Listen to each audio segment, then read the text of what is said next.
Welcome, everybody. Thank you so much for coming. I wanted to talk about Alex Jones tonight. I just caught wind of this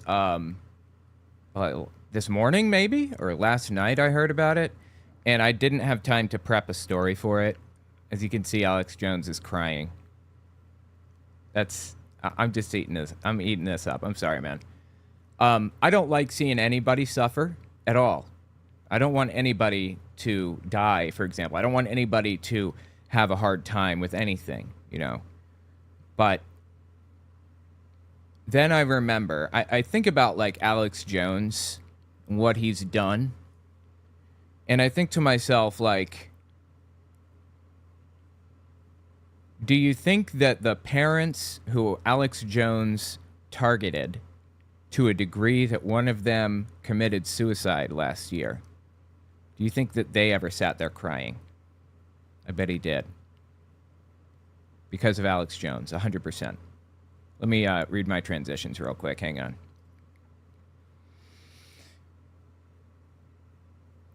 In this podcast, Donald Trump was judged by a jury of his peers and convicted on 34 counts of felony fraud. His supporters have problems, but I want to talk about his religious leaders. There's a full-fledged Trump religion out there. Let's talk about how the Trump religion is taking this. It's actually hilarious.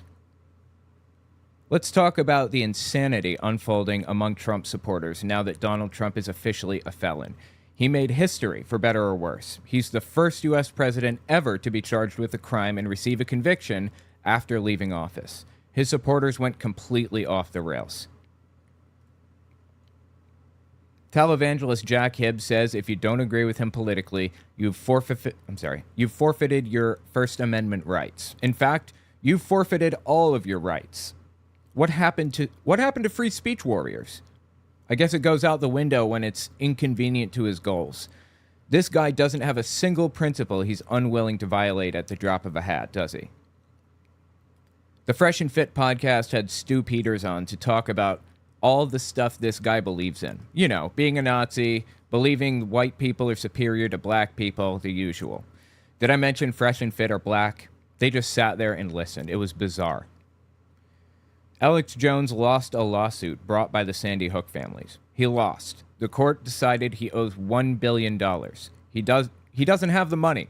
The state of Connecticut is seizing his entire studio. Is this the end of Alex Jones? We also take voicemails. If you want to leave a voicemail, the number is 1-800-701-8573. If you keep it under a minute, then I'm virtually guaranteed to hear it. Okay, cool. You're good to go. Sorry. By the way, shout out to Q. Q said that they're going to be buying my book.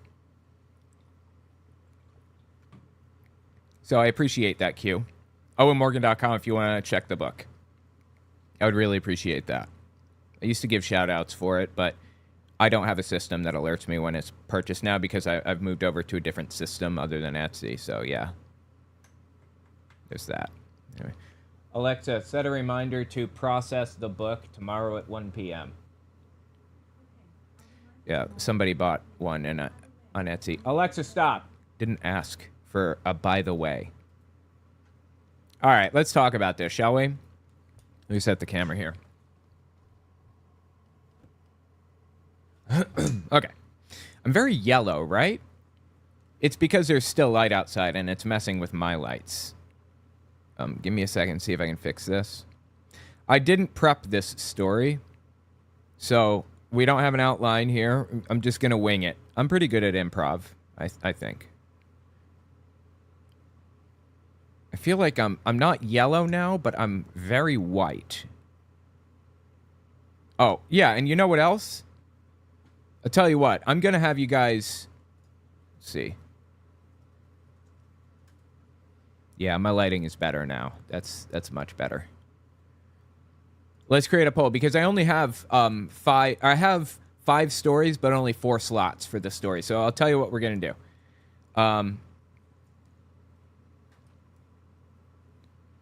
Alex Jones cries. Oops. Wait. What should we watch? Okay. I'm going to put Alex Jones cries. How the Trump theology is taking his conviction.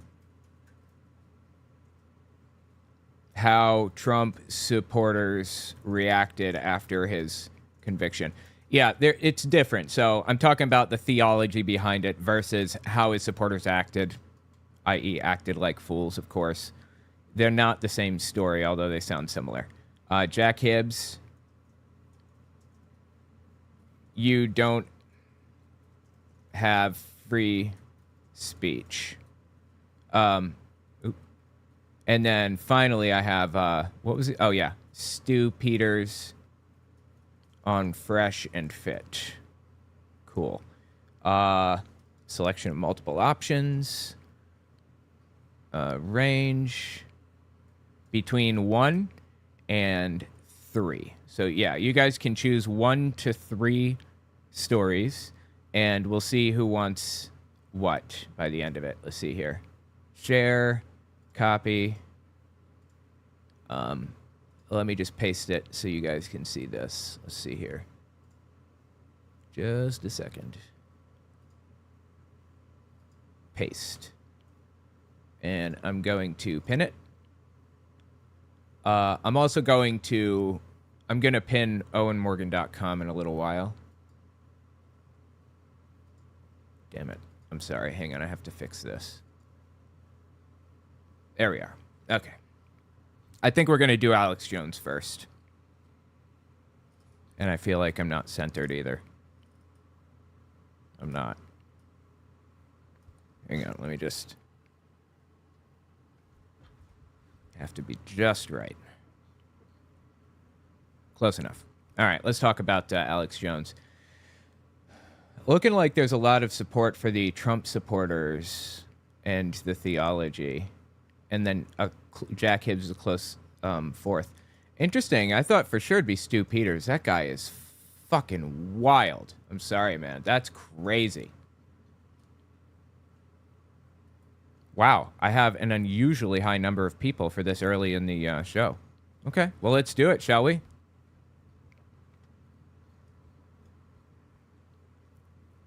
All right. No outlines, so we'll just jump right in. This is Alex Jones crying. I'm not trying to be dramatic here, but it's been a hard fight.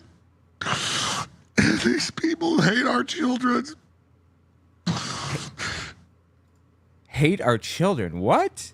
He's crying right now because the court decided, or a jury of his peers decided that he owed money to the Sandy Hook families. You know, the parents who lost their kids in this attack and who he targeted directly, gave their names, and I'm not sure if it was him or if it was Owen Schroyer or who it was, but somebody on his InfoWars system doxed them, put their addresses out and their names and everything. And they got death threats. They had to pay money to move, and every time they would move, Alex Jones followed them around and like told everybody, all of his little nutcases, where they lived. So, you know, I don't like seeing anybody cry. That's sad. But you know who else cried? The guy who lost his son before committing suicide last year because of Alex Jones. That's who else cried. So my sympathy is limited. If you're unfamiliar with this story, I'll give you the whole thing. Let's just talk about like what Alex Jones did, the Sandy Hook thing, and all of it. But first, let's listen to him cry more.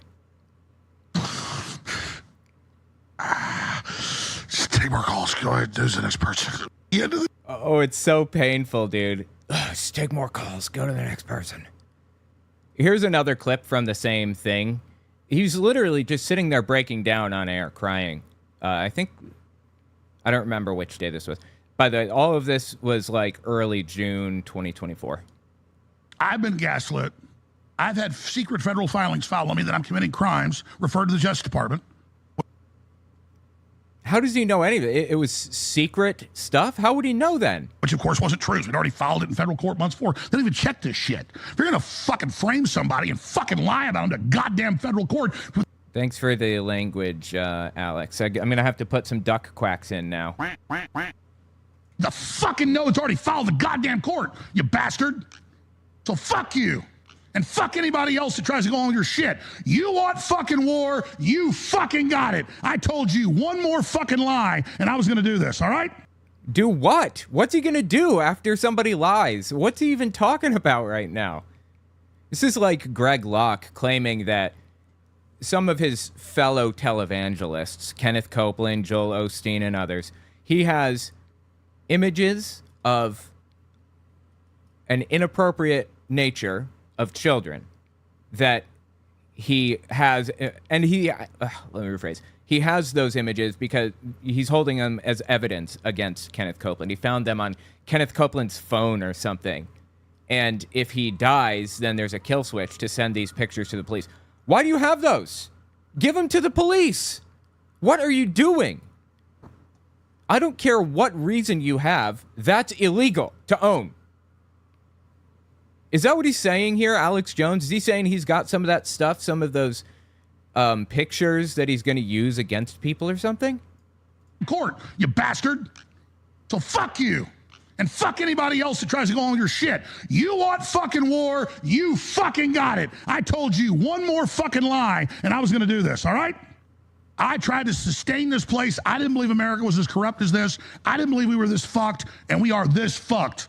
This country is administratively got a bunch of scum in charge of it. That's why it's going down the tubes, and America and the whole world sees it. So you misjudged who I am, and any of your minions misjudged who I am, and you have no idea. No idea.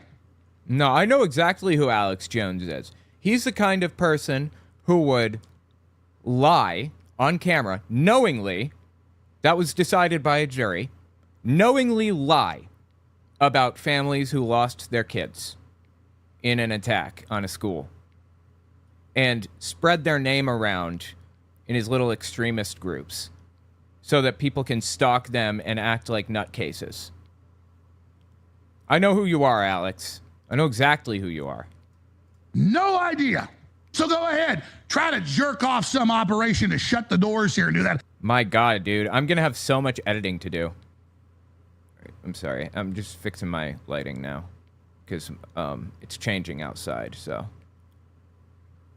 I feel like I'm too yellow. Just turn it down a little. Hold on. Well, I really shouldn't have messed with it. I should have left it alone. It's not bright enough. I'll bring the yellow factor up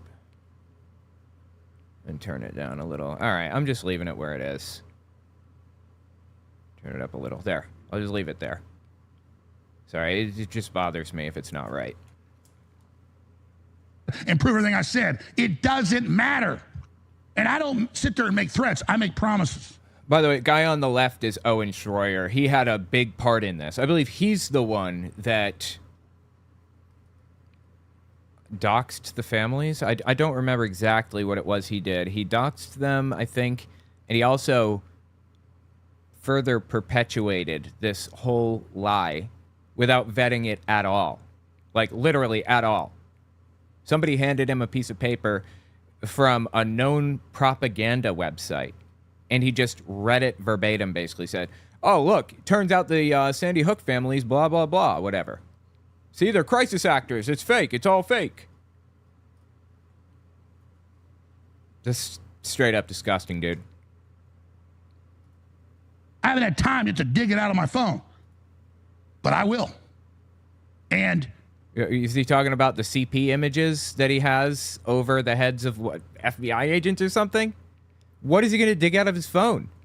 You will, at the end of the day, know that Alex Jones, the American patriot, American patriot, defeated your evil ass.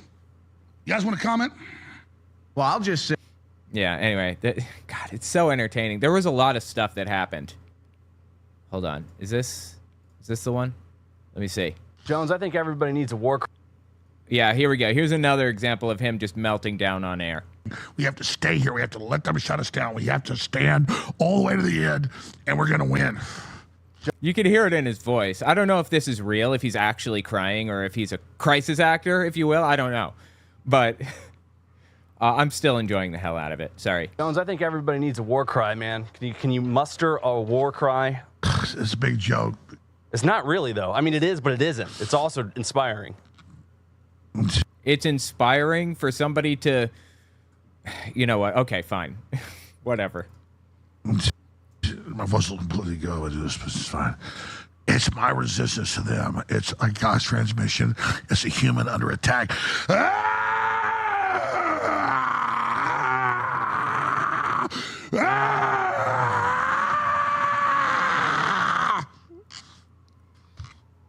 All right, let's That is some shit, man. go to one more speaker. Let's go to Myron. Myron, what is on your... Anyway, God, I'm just eating this up. I'm enjoying every second of this. I'm sorry, man. It's just fantastic. Now it's coming out. I'm not sure. I don't think that this is the same night, this clip here. Hang on, let me see. No, it wasn't. Okay. Yeah, I'm going to leave that one for now. Like Trump conviction. Okay. Let's see. Let me pull a couple of clips up that talk about the conviction and all of the others. Not conviction, but the court battle. Hold on. Okay, this one's good. I'll take this one.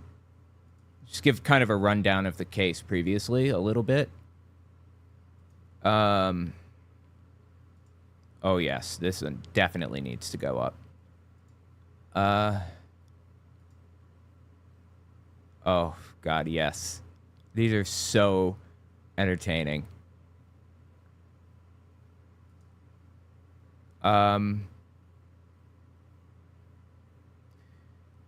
Roger Stone, intimate texts. Let's see. Alex says liberals have a fetish for hating Russians. Okay, yeah, I think I've moved out of the... All right, Owen Schroyer. Let's see if I can pick up one more from Owen Schroyer. Gives Kanye West an out. Owen Schroyer says the pills that they sell aren't officially tested. He says testimony fueling Sandy Hook conspiracy theory.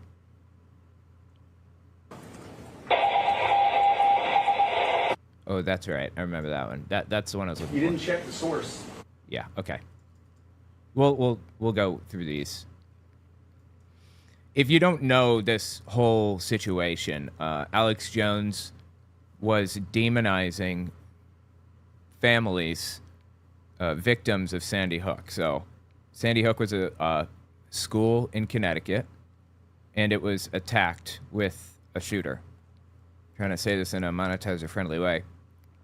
I think 20 kids lost their lives and 6 faculty or something. It was ugly.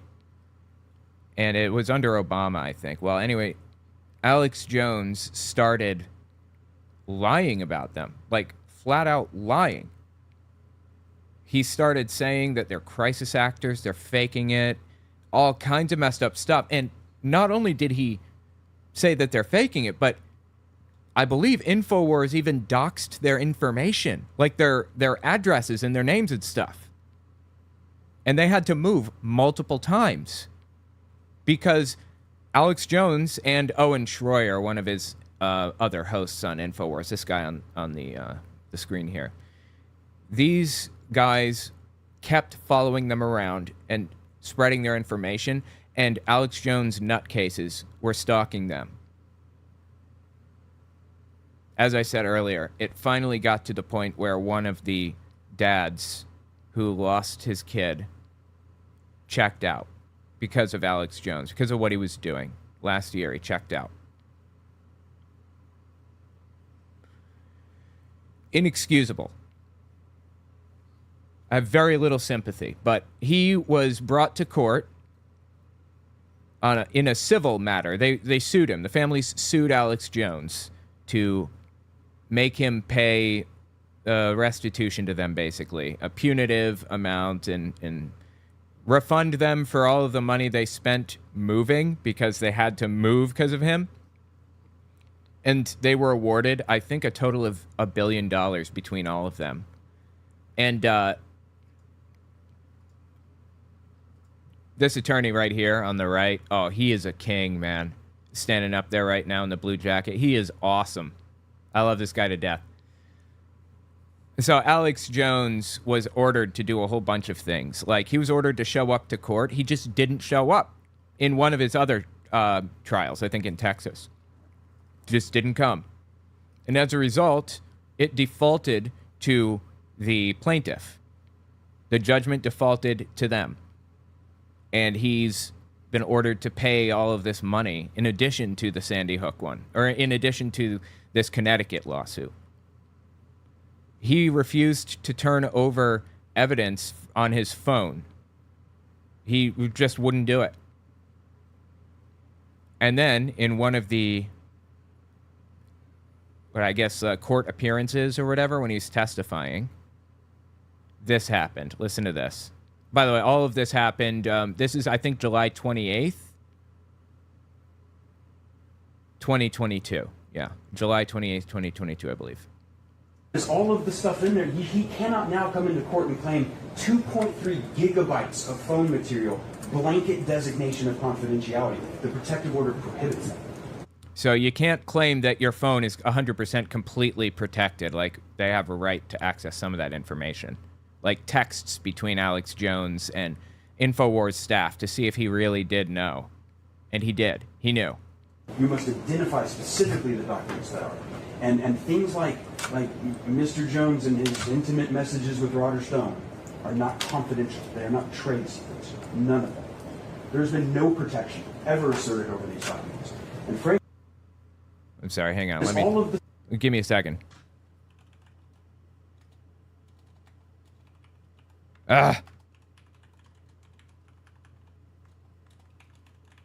Okay, I was just trying to type this in. Check out my books, okay, guys? I'd really appreciate that. I'm going to pin it to the top, owenmorgan.com. Give my books a read. About my experiences with Jehovah's Witnesses and their history, and 100 questions for them, too. Anyway, sorry. All right, let's listen to the last half of that. And things like Mr. Jones and his intimate messages with Roger Stone. Yeah, those things aren't protected. This is not the clip that I was looking for, though. Oh, yeah, here we go. So just, I think a few minutes later, or maybe the next day, this happened. Mr. Jones, you know how an iPhone works, right? You've had iPhone text messaging for several years now. Yeah. What does it mean if the messages are in blue? Whose messages are those? Whose phone is this taken from? I don't know whose phone's taken from. He's lying. It was his phone. And he doesn't realize. I mean, I turned the phone over and said, take the stuff off. Can I have you look in the very bottom below the very bottom left corner? Is that your phone number? Yes. So you did get my text messages. And it said you didn't. No. Nice trick. No. What happened was Alex Jones refused to turn it over. And as you'll find out in a second, there was a mistake that got all of the information legally free and clear to the opposition, to the plaintiffs in this situation, the Sandy Hook families. He refused to turn it over, and he's like, oh, so you did have it. It was a mess up. So you did get my text messages. And it said you didn't. Nice trick. Yes, Mr. Jones. Oh. Indeed. You didn't give this text message to me. You don't know where this came from. This is showboating on the attorney's part, but I'll forgive it. Text message to me. You don't know where this came from. Do you know where I got this? No. Mr. Jones, did you know that 12 days ago, Uh-oh. your attorneys messed up and sent me an entire digital copy of your entire cell phone with every text message you've sent for the past 2 years, and when informed, did not take any steps to identify it as privileged or protected in any way. And as of 2 days ago, it fell free and clear into my possession. And that is how I know you lied to me. Oh, God. Just picked a whole bouquet of oopsie daisies on that one, didn't he? When you said you didn't have a text message about Sandy Hook. Did you know that? I told you the truth. This is your Perry Mason moment. I gave them my phone, and then... Mr. Jones, you need to answer the question. No, Did you know this happened? No, I didn't know this happened. But, I mean, I told you I gave them the phone over. But just And answer the question. You said in your deposition, you searched your phone. You said you pulled down the text, did the search function for Sandy Hook. That's what you said, Mr. And it turns out that there really is Sandy Hook stuff in there that he refused to turn over. That is something, man. Jones, correct? And I had several different phones with this number, but I did, yeah. Well, of course. I mean, that's why you got it. No, Mr. Jones, that's not what happened. My lawyer sent it to you, but I'm hiding it. Oh. Yeah, he was supposed to only send very specific things, like a tranche of emails, for example, or a tranche of text messages, and he sent the whole thing. Oh, man, I love it. This is why you should never do something technical if you aren't technically proficient, because you can end up in a very bad position like this with some asshole on YouTube laughing about it on the other end. My lawyer sent it to you, but I'm hiding it. Okay. Mr. Jones? Mr. Jones, Please just answer questions. There's no question. Mr. Bankston also only asks questions. Sure. No, I love everything about it, man. It's just fantastic. Bizarrely, Alex Jones was going out and attacking the judge during the trial. Of course, right?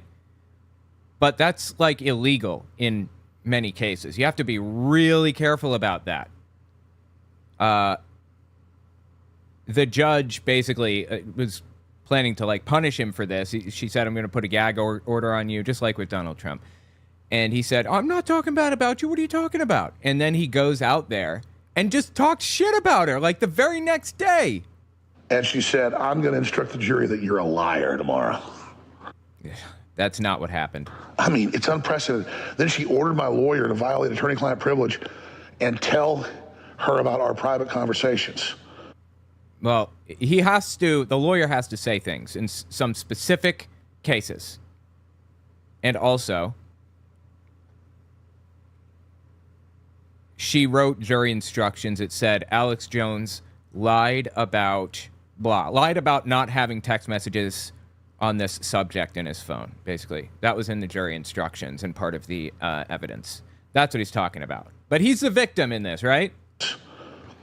Which is just unprecedented. I mean, this is like a tour de force of how to violate people's rights. It's unbelievable, and I just feel sorry for everybody, including these whacked out leftists and lawyers and the judge. I mean, they are... Dude, I love how he says whacked out. Whacked out. That's great. Whacked out leftists and lawyers and the judge. Sorry, let's step back a little more. Leftist and lawyers and the judge. I mean... God damn. I'm sorry, guys. There we go. And I just feel sorry for everybody, including these whacked out leftists and lawyers and the judge. I mean, they are all just over the deep end and have no idea what they've done. She also made this really weird statement where she said, you believe everything you say is the truth. Okay, hang on. Anyway, that's the situation with Alex Jones. And now he's left on the other end crying on air. Poor guy, huh? Let me pull that up again. Today, we're going to beat these people. I'm not trying to be dramatic here, but it's been a hard fight. These Anybody think maybe he's a crisis actor here? people hate our children. Oh, that's another thing he did. He called them crisis actors, said that they pretended. Sandy Hook was just a plot to get your guns. That was the whole bit. That was why he was complaining about it and all that, and doxing people. Said that they're, like, working with the government and stuff. People hate our children. Just take more calls. Go ahead. There's the next person. The end of the day. Dude, I love everything about it. It's just so good. All right, I got one more clip for you guys. This is Owen Schroyer, one of the hosts in the the InfoWars team, and he lied about the Sandy Hook people. And he also didn't fact check anything, as you'll see in a second. Actually, let me find one more clip here.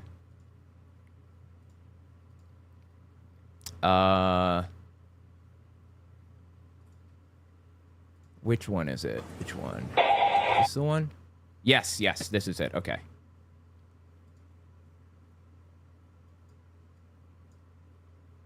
All right, check this clip out. This is Owen Schroyer, like, on the thing.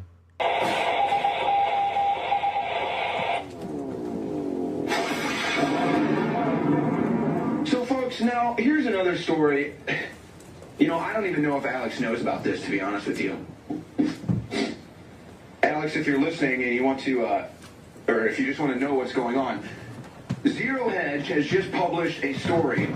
Zero Hedge, by the way, is a Russian propaganda website. It's run by Russians. I mean, all of this has been established for like a really long time. The owner of the website is 0 Point Now, Russian propagandist. So he's getting his information from propaganda websites. Zero Hedge has just published a story. Megyn Kelly fails to fact-check Sandy Hook father's contradictory claim in Alex Jones' hit piece. Now again, this broke. I think it broke today. I don't know what time. It broke? What do you mean it broke? But featured in Megyn Kelly's expose, Neil Heslin, a father of one of the victims, during the interview described what happened the day of the shooting. And basically what he said, the statement he made, fact checkers on this have said cannot be accurate. He's claiming that he held his son. Now, according to a timeline of events and a coroner's... Yeah, I'm going to skip some of this because it gets graphic in describing what happened at the attack, and we don't need to hear all that, but let me skip forward here. Now, here is an account from the coroner that does not corroborate with that narrative. We did not bring the bodies and the families into contact. We took pictures of them, of their facial features. You have, it's easier on the families when you do that. This is all fabricated, by the way. This is all a fictitious world that they built up, and that's been proven beyond a reasonable doubt in a court of law multiple times. These people lost their children. And Alex Jones and his network were looking for holes to poke, looking for reasons to hurt these families. Does it get lower than this? Honestly? This is pretty low. I guess inspiring an insurrection on the U.S. government's pretty low, so yeah. There is a time and a place for up close and personal in the grieving process. But to accomplish this, we felt it would be best to do it this way, and you can sort of... Yeah, anyway, I'm just going to cut that piece out. Anyway, so Owen Schroyer, he was grilled after, the whole thing for that clip. Because he just grabbed a piece of paper and said, this is breaking, Zero Hedge, blah, blah, blah. Listen to this. You didn't check the source, right? You referring to Zero Hedge? Right. You going to answer? You didn't check the source. You didn't check the author. Well, I mean, I saw it said Zero Hedge on it. That's not a source. My God, bro. He knows nothing. He doesn't know anything about fact-checking or sources or citations or journalism. Nothing. Somebody, if you want to use my commentary as a source for how atheists on YouTube view the world or how they feel about subjects or something, that's 100% fine. I'm not a source for the Alex Jones trial. You can't write a book and cite me in the source. You need to find the original source to this. I'm not a source on this. Anyway, he doesn't seem to understand that. Like, he doesn't understand the very basics of journalism.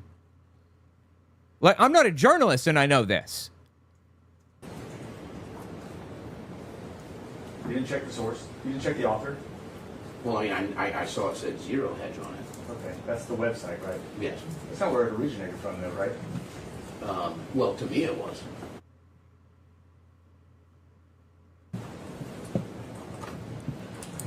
Wasn't the question. It's not where it originated from, right?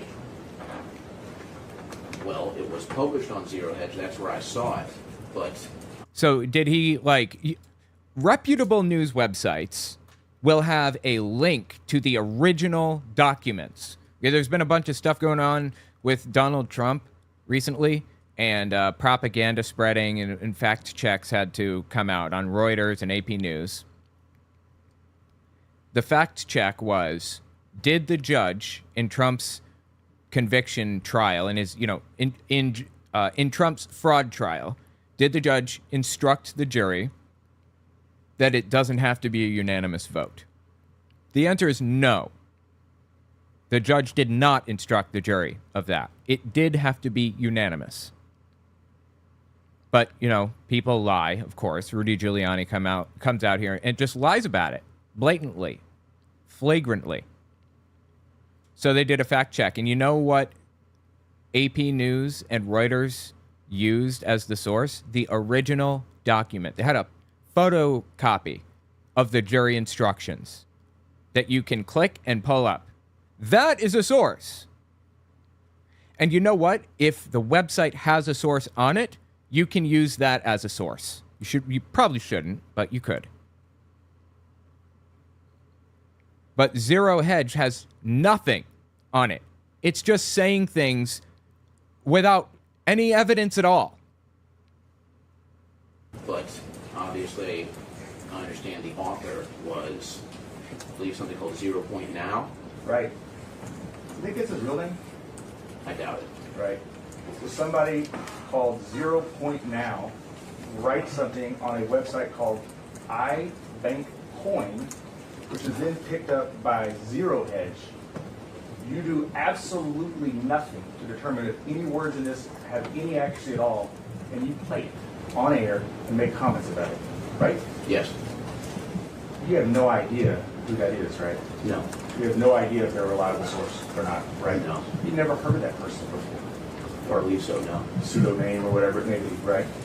You definitely never run a story by 0 Point Now before, correct? I don't believe so. They'd never run a story about or from 0 Point Now? Is that what they said? That's interesting. Or I believe so, no. Pseudonym or whatever it may be, right? You definitely never run a story by 0 Point Now before, correct? I don't believe so. This was republished, as you said, by a website called Zero Hedge, right? Yes. Also, not a reliable source, correct? Sometimes it is. Sometimes it's reliable, he says. Sometimes it's a reliable source. This has to be a joke, right? If it's only a reliable source sometimes, then it's not a reliable source at all. God, dude, this is just so stupid. So stupid. Does he understand how stupid that is? Did he at the time? Sometimes it isn't, right? That's the point. Sometimes it's not. Perhaps. So let me... He knew that, apparently. He doesn't know the first thing about logic or journalism or anything. Right? Perhaps. So let me ask you this. If you get something from a source and you look and say, this source sometimes is reliable, sometimes they're way out there and unreliable. Isn't it incumbent on you to check it and do some sort of vetting before you put it on air? Dude, I can't believe he has to sit there and walk this dude through this mental process. Yes, I could have done a better job. You didn't do anything. What do you mean do a better job? He literally grabbed a paper from somebody and started talking about it on air. I could have done a better job. You could have done a job, right? You did nothing. You could have done something, right? Well, I was live on air at the time, so it was given to me and I covered it. So he's passing the blame off to his staff or whatever. I don't even know if that's true, but... Is it an excuse to say, I didn't have time? Is that an excuse to defamation, to defaming Mr. Heslin? Is that an excuse to you? I just didn't have time? Can you repeat or rephrase the question? Anyway, yeah, Owen Schroyer, Alex Jones. Terrible. Terrible people. And Alex Jones is getting his just desserts. Is that what they say? He's getting his just desserts. He claimed there was another clip from him. One more I wanted to find. Let me see if I can find it. This is going a little bit long, but see, that's not it. No. Give me a second here. It's 40-something seconds long, I believe. But I've had secret federal filings filed on me all the goddamn court. Yeah, I already saw that. Hold on. Where is it? Is this it? No. I'm sorry, guys. Give me a second. Oh, yeah. Well, I love this picture. I will eat your leftist ass. Alex Jones. He really said that. I think he posted this picture. What he was saying was, I'm going to eat your leftist ass if I have to, you know? Like, the apocalypse comes and there's nothing else to eat. I'm going to eat you. But it did not come across that way. Hold on. Well, I'm looking for... No, that's not it. No. I'm just going to give it one more second, see if I can find this clip. 18 seconds, 12. Damn, I'm having a lot of trouble finding it.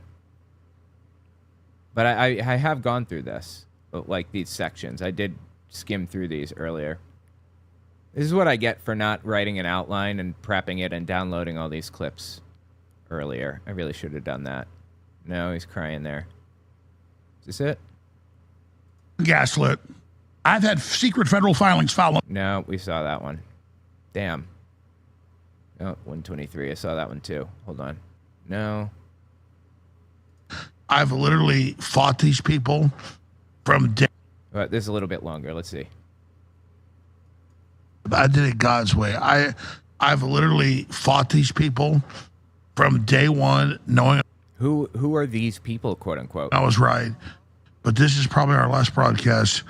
And to have these demons after us, they're so pathetic, but it's okay. So we hope we're back tomorrow. We don't know if we'll be back, but we're under total attack. It's okay. I love you. They're basically putting locks on the doors and seizing everything and bringing it to auction and selling it off to give the money to the parents. That's what's happening right now. So much. And I appreciate all the crew and all of you. So let's just finish up right now. A life that's full. Okay. No, thank you. I don't need any music. Than this. Yeah, I guess that's the end. That's how it ended, like that. Wow, man. I'm sorry. I love it. I'm eating this up right now. I'm eating this up even harder than Alex Jones is going to eat your leftist ass. Anyway, all right. Tell me what you think about it in the comments. I love everything about it. All right, let me reset my camera.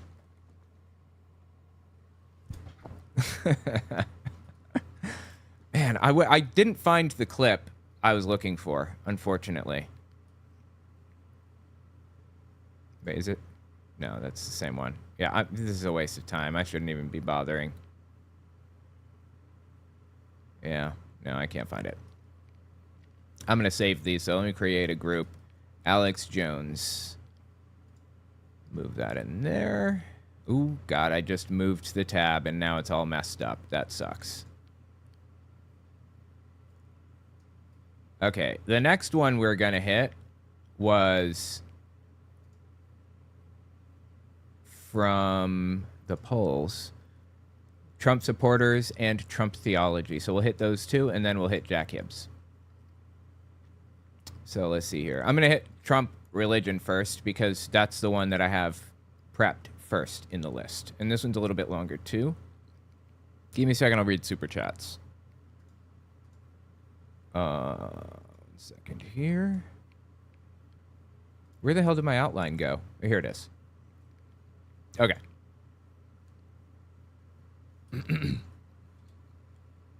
Let's see. Oh, yeah, I'm sorry. Let me pull up the clip, too. Footage, unfiltered. By the way, check out my book, owenmorgan.com. I would really appreciate it. It's on Amazon and everything. owenmorgan.com takes you to, like, a list of places that you can get it, though. And it's about Jehovah's Witnesses. I would really appreciate it if you guys check that out. It'd mean a lot to me. Okay, yeah, here we go. One of the religious figures that is kind of part of this Trump religion is Julie Green, and she said some hilarious shit recently. Trump being convicted and Pride Month starting. The far right is having a rough time, law. Oh, 100%. Oh, my God. I haven't seen any attacks on Pride Month yet, to a degree that I've seen in the past, but you know it's coming. It's just insane. These people are insane. Mike from Humanist Report wrote a book for Pride. Oh, cool. Okay, thanks, T. King. Why did Alex target the Sandy Hook victims in particular and not other victims? By his logic, wouldn't all attacks have been staged? The reason he targeted it was because I think it happened in 2013, and it was one of his big conspiracies. There were not as many back then as there have been since then. Although there were still attacks, of course. But it was so heinous and brutal and horrific that Alex Jones believed that Obama was going to try to take everyone's guns, basically. He thought that everyone's using this as the premise to take guns. So I guess even if he recognized that it was real, which I think he did. In fact, I think that was proven in court, that he actually knew it was real. Sorry, I'm just fixing my lighting. Yeah, there we are.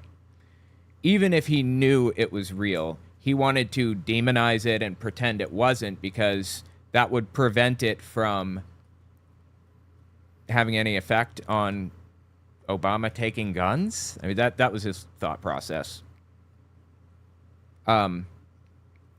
Also, once he started talking about it heavily, it brought in a lot of foot traffic. Jar O'Bears, thank you for being a member. I appreciate it. Bubby of the Mountain, was Wolfgang Halbig ever punished for stalking the family? I'm not actually familiar with that, and probably not, sadly. You know what? The family got compensated. Not that that fixes everything. It doesn't, but it's something. It's one step, right? Gifting is fun, so here's a gift. Thank you so much, Dolores. I really appreciate it. That's the shit. You didn't have to do that. I found out recently I can like super chats. And you know what? Everybody gets a like. I feel like Oprah right now. Everybody gets a like. By war, Alex means scream and cry on stream. I guess so, huh? I'm not seeing, like, the war that he's waging right now. In all seriousness, like, I don't want anybody to feel that inside. And the fact that he made others feel that way doesn't justify it. It's not like, I don't have an eye for an eye mindset. An eye for an eye leaves the whole world blind, as they say. So, I'm sorry that he's suffering, but he has to make these families whole. And if, in the process of making them whole, he loses everything, I guess he loses everything, doesn't he? He'll still be able to broadcast from his phone, if nothing else. Almost certainly, but Tim, you rock, Owen. Appreciate it. Lemony Raluco. I moved to rural Wisconsin surrounded by my Republican family, seeing them reject leftist/Dem ideals while living them, kids out of wedlock, aid for disabled people, food pantry, is just cat shit bananas to me. Yeah. I've come to find that Republicans have kind of taken on a new flavor, if you will. Like they've got like a new brand. It's not what Republicans used to be, because this version of Republicans are Trumpist nutcases.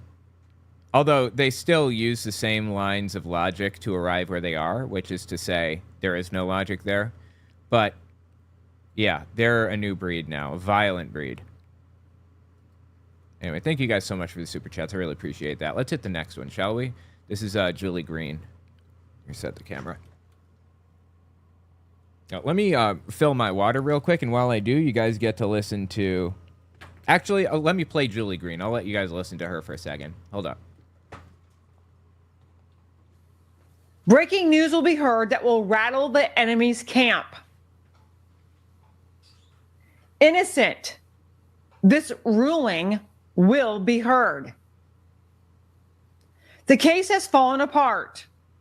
Their last-ditch effort did not work for President Trump. They cannot put him in jail now as the last indictment falls apart. Watch how things dramatically take place to stop your election. Okay, sorry.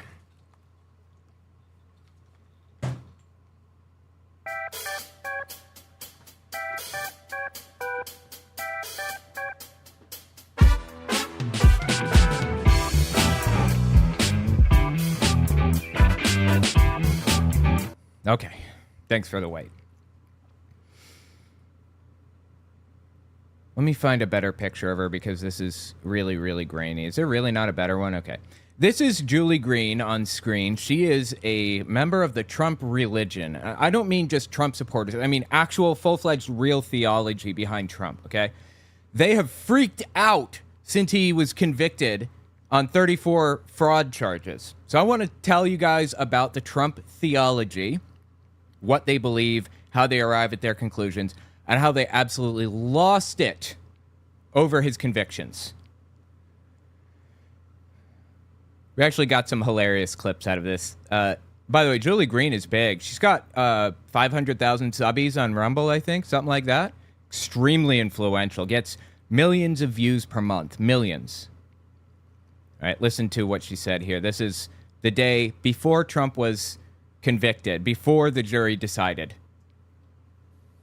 Breaking news will be heard that will rattle the enemy's camp. Innocent. This ruling will be heard. She's reading a message that God gave to her, by the way. This is a prophecy from God. That's why she's like looking down and speaking so kind of robotically or whatever. God said to her, I want you to deliver this message to my kingdom, to the people in my audience or whatever. Trump will be found innocent, even though that's not even like how court rulings work. It's not guilty, not innocent, but whatever. Be heard. The case has fallen apart. Their last-ditch effort. See, she has to get it exact because it's from God. Effort did not work for President Trump. They cannot put him in jail now as the last indictment falls apart. What are you talking about? Last indictment hasn't fallen apart. Last indictment hasn't fallen apart. As a matter of fact, even if this one had been not guilty completely on all charges, he would still have other felonies he has to deal with in Georgia and federally. What do you mean it fell apart? Watch how things dramatically take place to stop your election. And my David from taking back the seat of the president.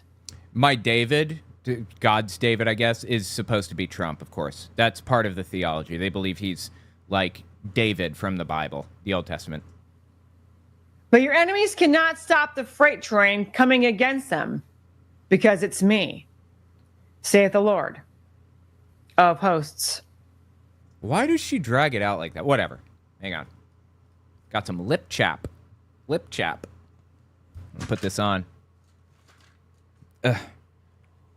Wanted better lip chap, but it was hard to reach.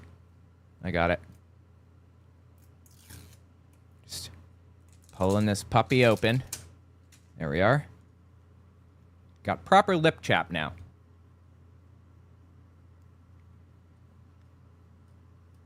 Perfect.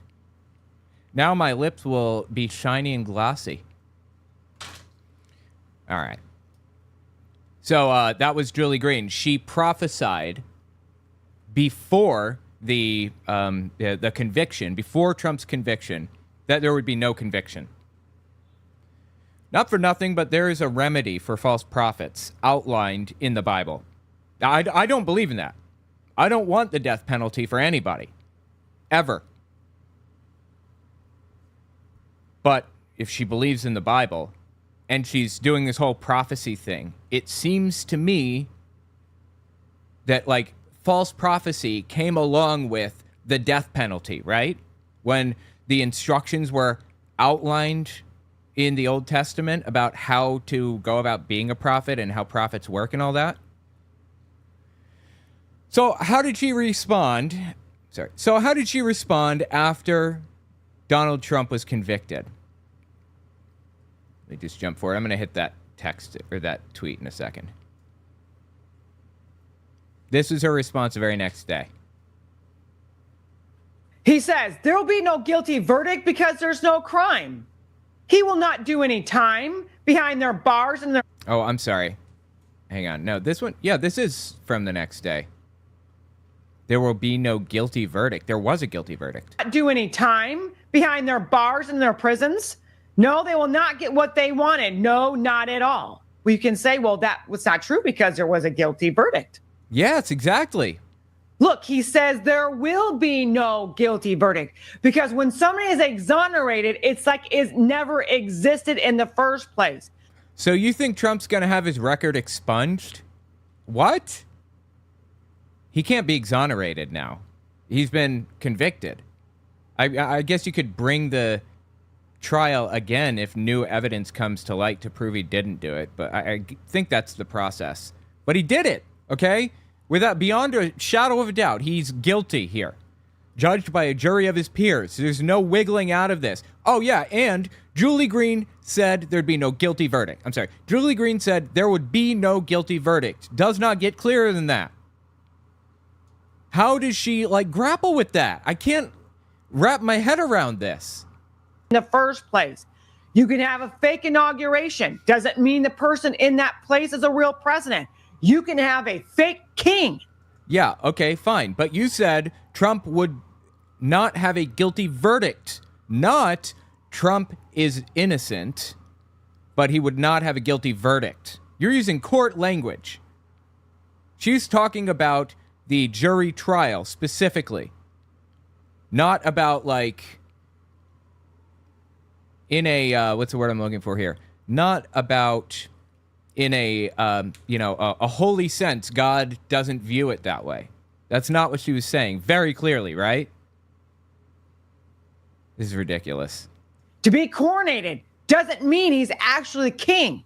You can have a fake verdict. It doesn't mean that person is actually guilty at all. That was her excuse. That's how she wiggled out of it. But there's more, surprisingly. Again, the very next day after the conviction, she had to really lean into this because this is one of the clearest examples of a false prophecy that she has ever laid down. I have some other prophecies that she falsified, that she got wrong unequivocally and beyond question. She claimed Nancy Pelosi would be dead before the 2022 midterms. Oops. Just picked a whole bouquet of oopsie daisies on that one, didn't she? There are a billion examples of her getting prophecies wrong. Keep listening here. She tried to lean into it even more, surprisingly. Just make sure. Yeah. Woe to the enemies of Almighty God. You are laughing, thinking you got what you desired. I will tell you, I will have the last laugh. Okay. Your verdict is a joke, an illusion. It's not real because it's not true. I will show you whose verdict really counts. Okay, well, she said there would be no guilty verdict. So, yeah. My son is not guilty, and the world will see that is true. They will see your kangaroo courts A kangaroo court is a court of public opinion that doesn't really have any binding. Legitimacy. Kangaroo courts, and how they are a joke, and how they are nothing against me. I am the judge over all the earth, and my court rules over yours. Okay, so God held a court case in heaven? Is that what she's saying? I have warned you to back off. I have warned you to quit, but you refused.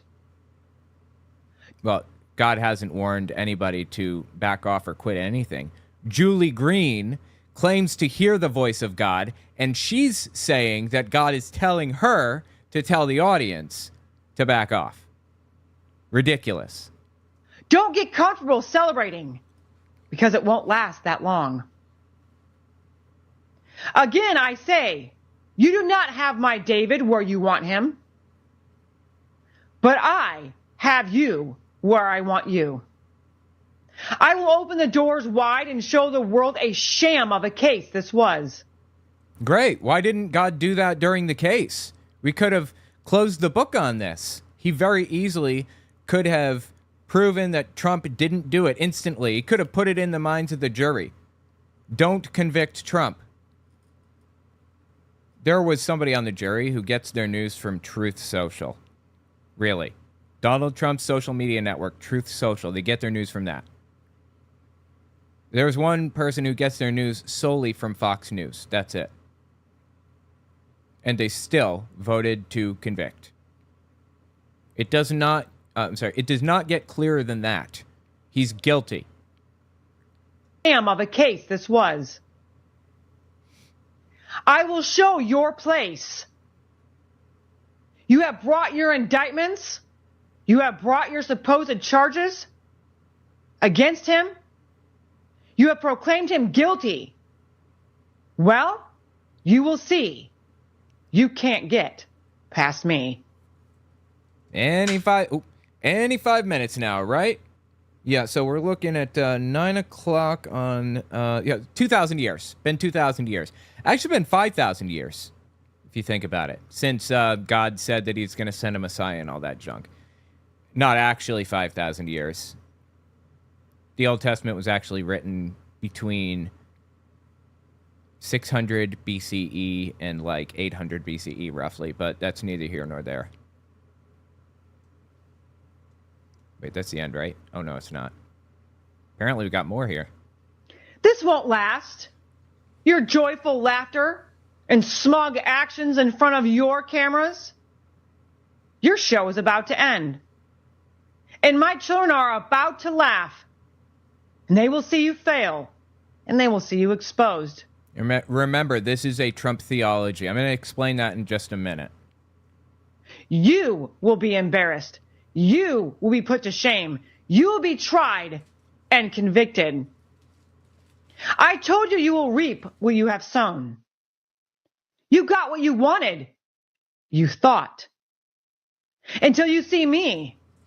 I want justice. Okay?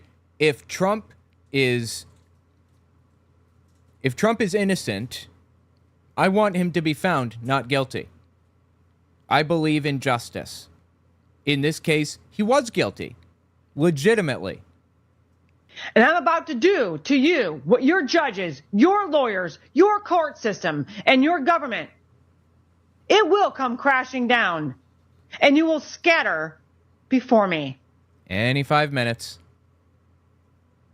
You are not in control of my David, his life, his family, his freedom, or this nation. And you are about to see that is true. Well, I don't know who she's talking about, but if by they or by you she means the legal system in the United States, then yeah, they kind of do have jurisdiction over him and control over whether he goes to jail or gets house arrest or whatever. In any other case like this, Donald Trump would not go to jail. He would probably be on probation. In this case, if somebody else did exactly what Donald Trump did, you know, gag order and lying about and spreading the name of the judge's daughter and all that junk. If another person had done all of that and they weren't famous, they would have gone to jail the entire time. I think it's 0 to 4 years for each count, and there are 34 counts. And they can be served concurrently or consecutively. So they could just serve time for all 34 counts on top of each other and just serve 4 years and you're done with all of it. Or if the judge saw fit, he could sentence Trump to 4 years times 34 felonies, 136 years. If he wanted, he could do that. In most cases, though, I think it's a $5,000 fine for each charge. I'm really hoping the judge isn't just... I'm really hoping the judge isn't just going to charge him fees for what he did.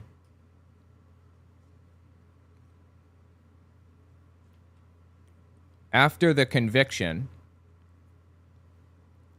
any other person is obligated to go to the court officer, the probation officer nearby, and fill out a form about themselves and where they live and contact information and everything else for pre-sentencing. I don't know what it's called, like a pre-sentencing period where they'll be on probation or in jail or house arrest or whatever. They have to work with the court system to set that up before sentencing. And the judge told Trump, go fill this form out before you leave today. And what did Trump do? Walked right out the front door. Didn't fill out anything. If this were any other person in this exact situation, he would serve time, a lot. But it's Donald. All right, this, like I said, there's a theology behind this, and all of the pastors involved in the Trump theology have their own reactions, their own takes on this. I'm going to talk about the Trump theology specifically in a minute with Shane Vaughn, but let's talk about Dutch Sheets for a second, okay? That's who this guy is on screen. Before I play the clip, let me give you a thought experiment, okay? Hang on, let me adjust my screen capture because it's, yeah, there we go. Okay. Actually, I'm sorry. Screen share right. Just wanted to fix that. Okay, here we go. I'm trying to think for a second here.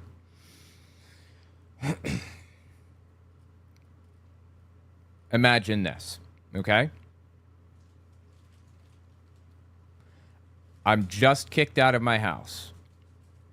18 years old, my 18th birthday. I have nothing. I have lost literally everything in my life. I have nothing left, and I'm on the street. Literally, like I walk out to the street corner. This happened to me because I used to be Jehovah's Witness, you know. I left the religion behind, and I'm kicked out. I lose it all. I walk out to a street corner, and I realize I have nothing. Where do I go?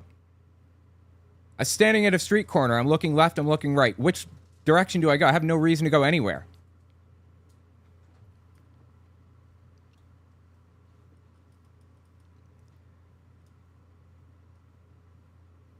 A good Methodist woman took me in after that.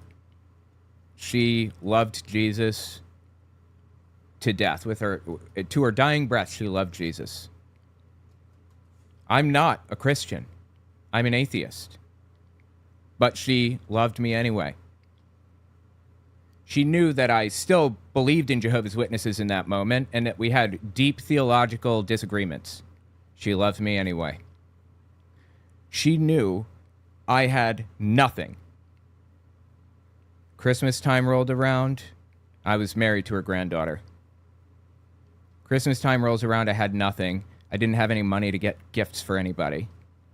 So she bought a gift from me to my wife and from me to my daughter in my name. She gave them the gifts with my name signed on it. because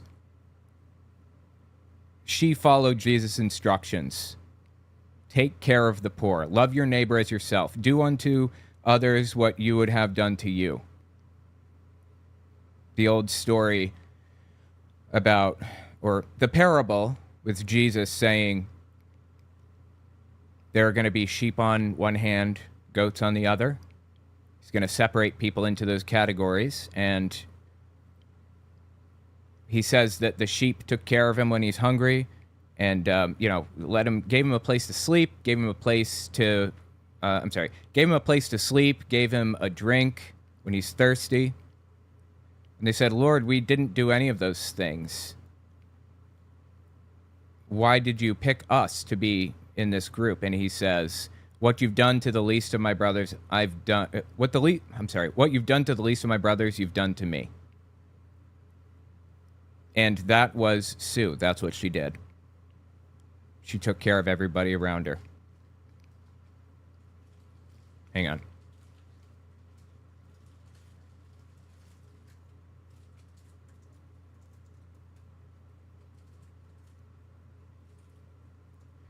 She took care of everybody around her.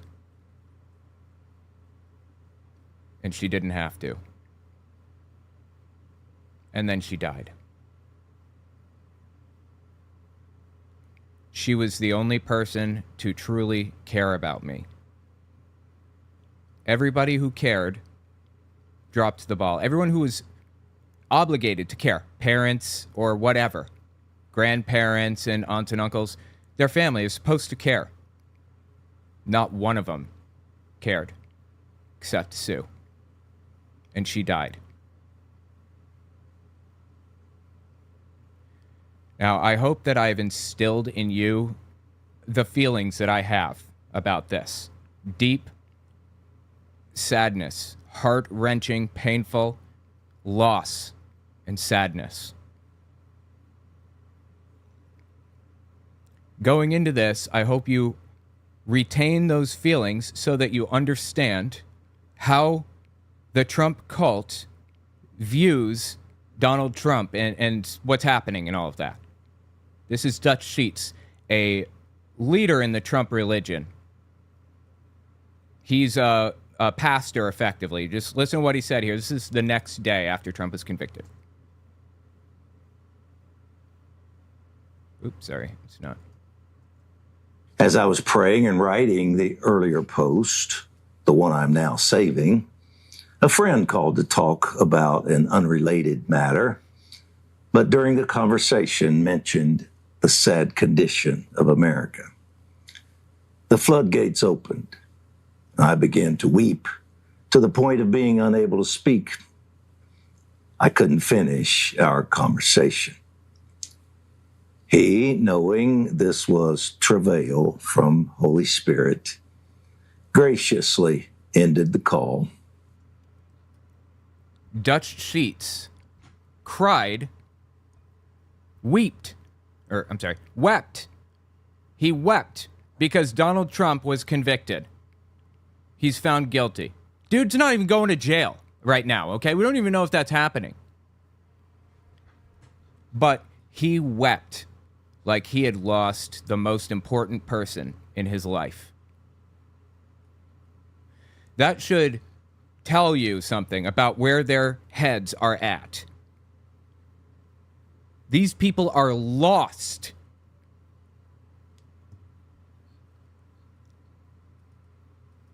If Bernie Sanders died, a big Bernie Sanders fan right here, love the dude to death. If he died, I'd be sad. He did a lot for the country. He's a really good guy. There isn't a bad bone in his body. I would not weep like I had lost my grandmother. The only person to care about me, ever. It wasn't even my grandmother. She had no obligation to me. It's my kid's great-grandmother. And this guy feels so gutted that it apparently matches that. Sorry, let me step forward here. I've watched as the leftists, globalists, and Dems have tried to destroy Trump. Truly, he is a political martyr. And yet, in the dream, he prevailed and served his... Oh, yeah, he's talking about a prophetic dream his friend had, basically. His friend told him that Trump was going to be jailed and he was going to be released and all this other junk. I don't remember exactly what the dream was, but he explained it earlier. And served his second term, beginning the tearing down of the evil system, which was finished by another.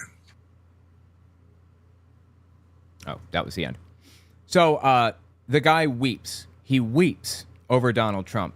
This is not the only time either, apparently. I had this clip. It's super old. I've had this forever. How old is this clip? This is mid-September 2022 is when this released. Listen to Dutch Sheets describe crying over Donald Trump again. I went to over in the corner and I grabbed a flag we had and I wrapped it around me and I laid on the floor. Okay, let me give a little bit of lead up because I don't know if he's going to explain what happened. Earlier in this episode of Flashpoint, he was saying that he was giving a sermon up at his church, mega church, by the way, and he started crying over Donald Trump. So he went into the corner and wrapped a flag around himself and laid on the floor crying over Trump. And his wife turned out the lights and everybody left and just left him there to cry. Have you ever felt that deeply about anything in your life? I've had some really disturbing, painful situations happen to me. And I don't know if I can match what he's feeling for Donald Trump. Nothing even happened to Trump in this situation. He just loves him so much that it brought him to tears. He cried more at this, presumably, than he would at his wedding. I can't imagine he went, wrapped a flag around himself and sat there sobbing at his wedding. Went to over in the corner and I grabbed a flag we had and I wrapped it around me and I laid on the floor and I sobbed and I knew I was crying with him. He was crying with God. I knew we were crying together for this nation, Gene.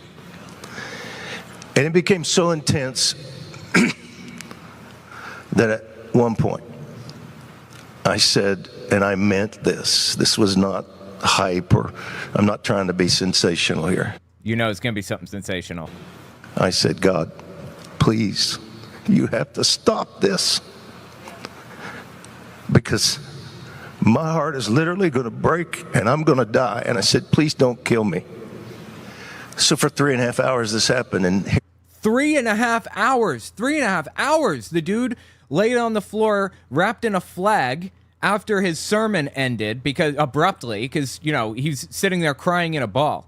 Laid there 3.5 hours crying on the floor. That is, I don't even have a word for that. Schmoobly-gong? That sounds right. That feels like the right word. I stole that joke, by the way. Here's what he said to me at one point.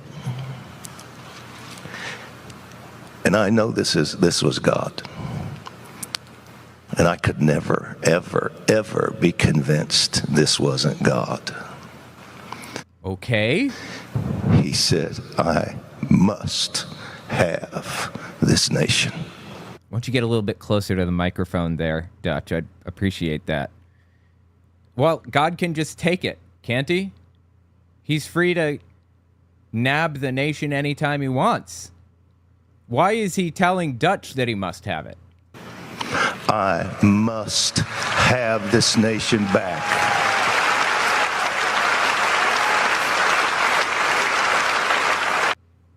Wow. Jesus Christ on a cracker. Get help, for real. Crying over Trump. That is some wild shit. So let me talk about the theology behind this, if you guys are unfamiliar with it. Hang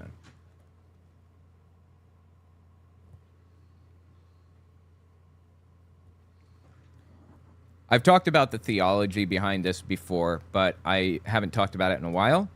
And I wanted to dive into it again after all this time. I think it's been like a year or two since I've talked about the theology. I wanted to dive into it now with new information. This is Shane Vaughn on screen here. He is also a Trump pastor, just like Dutch Sheets and Julie Green Ministries are Trump churches or are Trump churches or Trump pastors. Listen to what Shane Vaughn here had to say. This is, I think, 2022. Yeah, this is mid-August 2022. Donald Trump carries the prophetic seal of the calling of God. He is Joseph. If you are anointed by Yahweh for a specific plan and purpose, you are a Messiah. He just called Trump a Messiah and rubs his beard, or his lack thereof, I suppose. Yeshua was the Messiah of mankind, but Donald Trump is the Messiah of America. That is wild. How did these people conclude that Trump is the Messiah? Guy on the right here is Kim Clement. He is a supposed prophet. He supposedly prophesied that Trump was going to run for president and win, and he's going to have 2 terms and all this other junk. And he prophesied it supposedly in like 2014, I think. So 2 years. So about 6 months or a year before Donald Trump started actually full-blown campaigning. But Trump had been talking about it leading up to that for like ever. He started ramping it up around that time, as a matter of fact, when Kim Clement prophesied this. Actually, it may have been in 2009 when Kim Clement first talked about it. I'm not sure. But Trump had been talking about it since the early 2000s or even the late 90s, when he went on a TV show with David Letterman or Oprah or whoever. He talked about being president. So it, honestly, not a surprise that Kim Clement came up with this supposed prophecy. That's the basis for Shane Vaughn's belief that Donald Trump is the chosen man of God. But there's a lot more to it. So this is a clip from 2021, early November 2021. He's on Club 36. I think it's a TV show. And he explains the whole theology, lays it out here. And he wrote down, we are going, he wrote a course to New Israel. New Israel. I think he's talking about George Washington. New Israel. And when they came off the ship, they didn't plant an American flag. They planted the Christian flag. George Washington? The American flag didn't exist yet, did it? On the soil, they dedicated. George Washington knelt and prayed, dedicated America where the Twin Towers stand or stood. That's where America came into covenant with Yahweh, with God, was where the Twin Towers stand. Wow. No. No to all of that. There's a famous painting of George Washington kneeling, holding a sword, I think, maybe, and he's kneeling next to his horse in the forest. That's what Shane Vaughn's talking about. That painting is from the 1970s, and it's not a realistic depiction of history. It's wild to me that this guy can just go out here and say whatever, and people believe him. You hear the woman in the background? Wow, that's so interesting. Wow. Covenant with Yahweh, with God, was where the Twin Towers stand. Wow. That's something. That is where George Washington prayed, right? There's a chapel right outside the Twin Towers. St. Paul's Chapel, yeah, that chapel's been there forever. George Washington didn't come into covenant with God at the Twin Towers. Like, what? Where George Washington, that picture of him praying by the horse, that's where it happened. That's where he dedicated our nation in covenant to God. If you will make us a great nation, deliver us from tyranny, then we will serve you. And he gave the nation to God at that point. Every signer of the Declaration of Independence were descendants of the tribes of Israel. This one is complicated. We can trace it. We know it. No, No to literally all of that. But it's an important premise, an important basis to the Trump religion. So here's the claim. In between the years 600 and 550 BCE, the book of Daniel talks about, though the book of Daniel was written in the year 164 BCE, it is set in another time, in 586 BCE, and it describes Nebuchadnezzar coming in and destroying Israel, destroying the temple, like Solomon's temple. When Nebuchadnezzar, the leader of the Babylonian Empire, destroyed the temple, he took a bunch of Jews into captivity as slaves.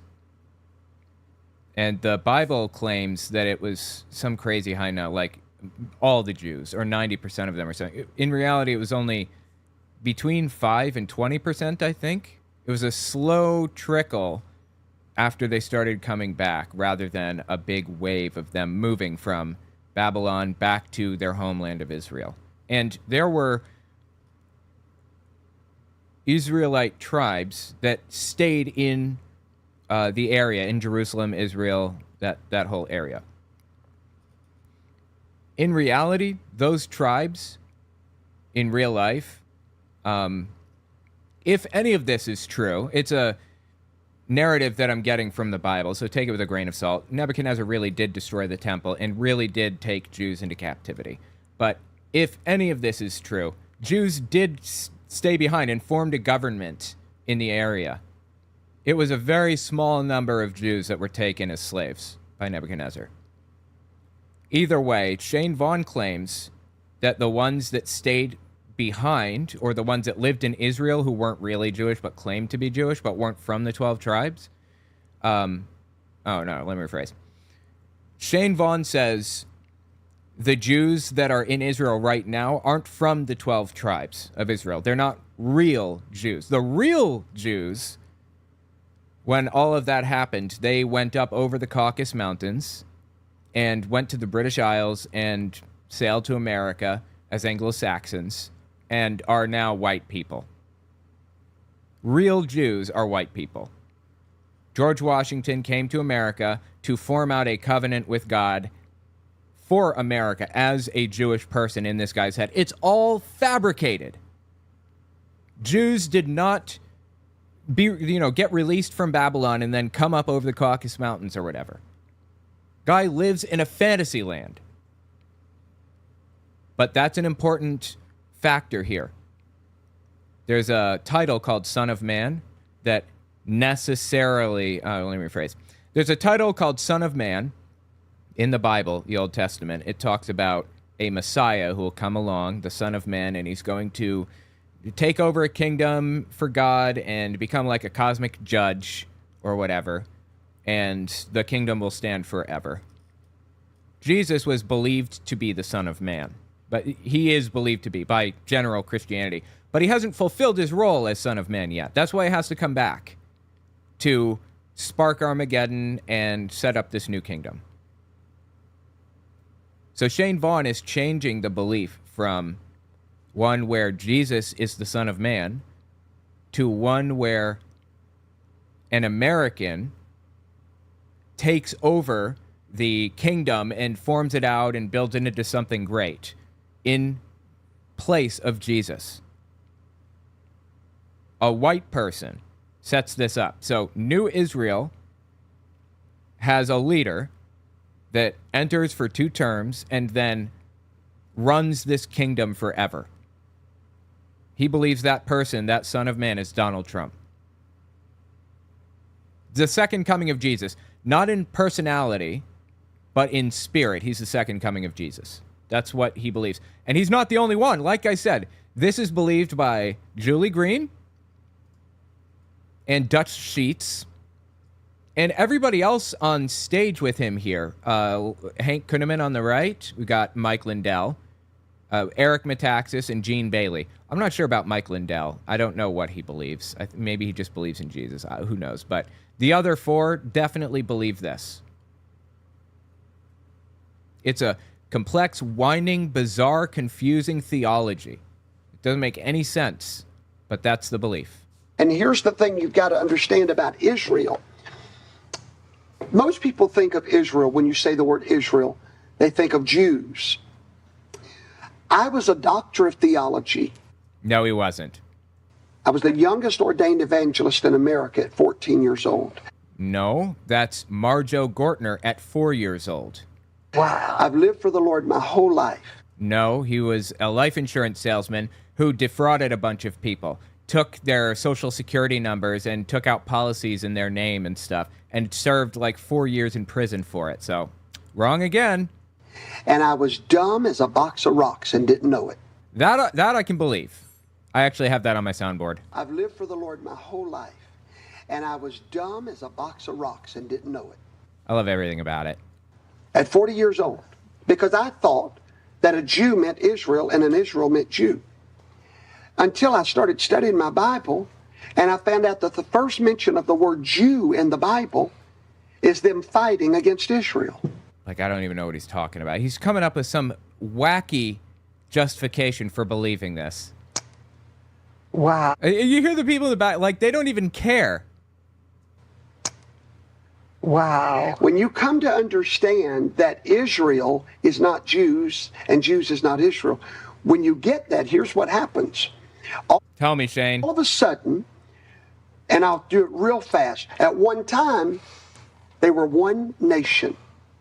King Solomon died, King Jeroboam, King Rehoboam, there was a split. Yeah, Israel split into Israel, which had Samaria as its capital, eventually where Samaritans would come from. And Judah, or Judea, was on the south, and it controlled Jerusalem. That was its capital, I believe. And some tribes lived in Judah, some lived in Israel. I think the tribe of Judah and the tribe of Benjamin lived in Judea, the southern part. I don't know if any of that's actually really historically accurate. That's the Bible narrative at the very least. Yeah. The Jews, the tribe of Judah, stayed in Jerusalem. Oh, you hear that whistle? He whistled when he said that. That is a wild whistle. I wish I could do that. Stayed in Jerusalem. They kept the Sabbath. That's why they're still identifiable. They kept the Sabbath. That kept them identifiable for these thousands of years. However, there was 10 tribes that went to the north with King Rehoboam in rebellion. Those tribes crossed over the Caucasian mountains. They were captivated by the... There you go. So, well, my mistake. I guess he believes that Jews that... I'm sorry, there's a siren. Give it a second. Obnoxious, loud siren. Okay. So I guess he believes that the Jews were taken by the Babylonians, but it was only the tribe of Judah and Benjamin. And then the other 10 tribes went over the Caucasus Mountains. And the tribes of Judah and Benjamin are fake Jews now. That's what he says. He says that the ones that are in Israel right now are fake Jews. Germans, they crossed over the... Oh, sorry, step back. Those tribes crossed over the Caucasian mountains. They were captivated by the Germans. They crossed over the Caucasian... Oh, we're out of time. Oh, anyway.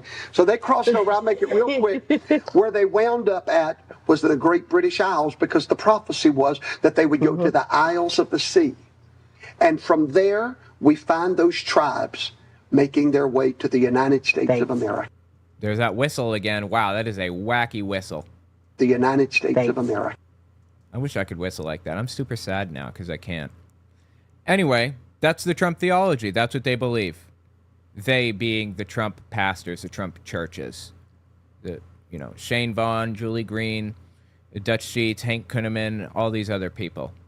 Now you have an idea of what we're dealing with. And I don't mean this flippantly that it's a theology. I mean it's actually a theology. I had... hang on, let me find... Wait.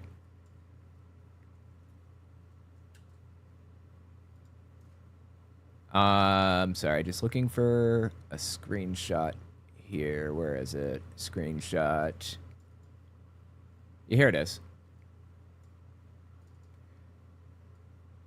Here's the screenshot of a book cover. I read this book on stream a while back, the whole thing beginning to end, and it was a slog, man. Oh my God, this guy, his head is gone.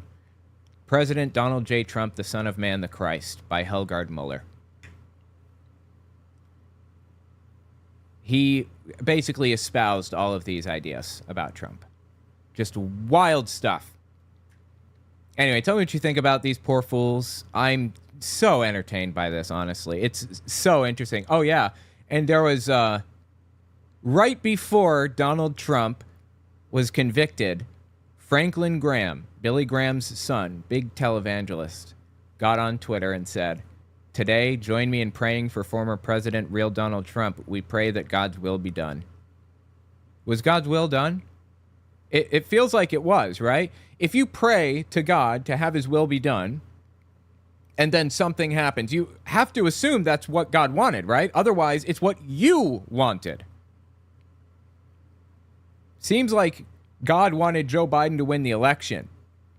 Because when he didn't, all of those false prophets who claimed that he would had to come out and explain themselves. Like Hank Kunneman. Whether you think I'm false or not, if that's what you think, then you can take your opinion and you can shove it. That's after the prophecy failed. Joe Biden was put into the presidency by God, if these people are to be believed. They should be Joe Biden stands, right? Joe Biden was put into the presidency and Trump was convicted because of their prayers. I don't know how else to interpret this. Tell me what you think about it in the comments. I am so entertained by it. All right, cool. Okay. Let me reset the camera.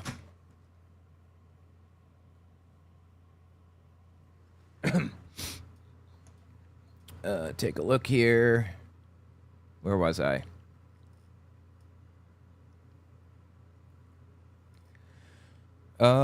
Sean Serial, I think. Owen, loved your book. Thanks and love. I appreciate it. Yeah, check out my book, guys, if you haven't already. OwenMorgan.com, where I talk about Jehovah's Witnesses and my experience with them and stuff. It's really an interesting story, in my opinion.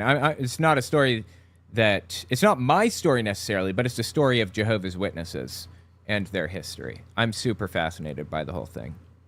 And I lay it all out in the book, so give it a look. Anyway, all right, let me just step back. Trump meltdown is next. Oh, here's our old buddy Alex Jones popping up again. All right, here we go. Joe Biden is the Son of Man. Yeah, I mean, they believe that he's the Antichrist, actually. But he's the leader of New Israel, right? What happened? Is this New Israel or not? It's so stupid. Jonna Funkhauser, thank you for the sticker. All right, let me talk about Donald Trump here. Let me pull up a... Hang on. Is there a... No, I don't have a clip of Trump. Donald Trump was convicted. 34 felony charges. Now, I talked about the Trump religion not too long ago, but I want to talk about the Trump supporters melting down over this. It's so funny. I love everything about it. I'm just eating this up. This is Alex Jones' reaction. After Trump was convicted, he came out and said this. On the deep state and the globalists. The problem is, if you look at their next playbook and the next card in their playbook, their next move, it will be false flag terror attacks blamed on Trump supporters angry about the verdict. Wow. So he just gave Trump nutcases an excuse here. Just wait and see. There are going to be terrorist attacks, but it's not really Trump supporters. It's really left-wingers. It's really Joe Biden supporters. Yeah, that checks out totally. It couldn't possibly be that people are pissed off about Trump's verdict or whatever, his conviction. Couldn't be that. And we all know Trump supporters are not violent at all, right? I've never seen one raise a hand to anybody. Anyway,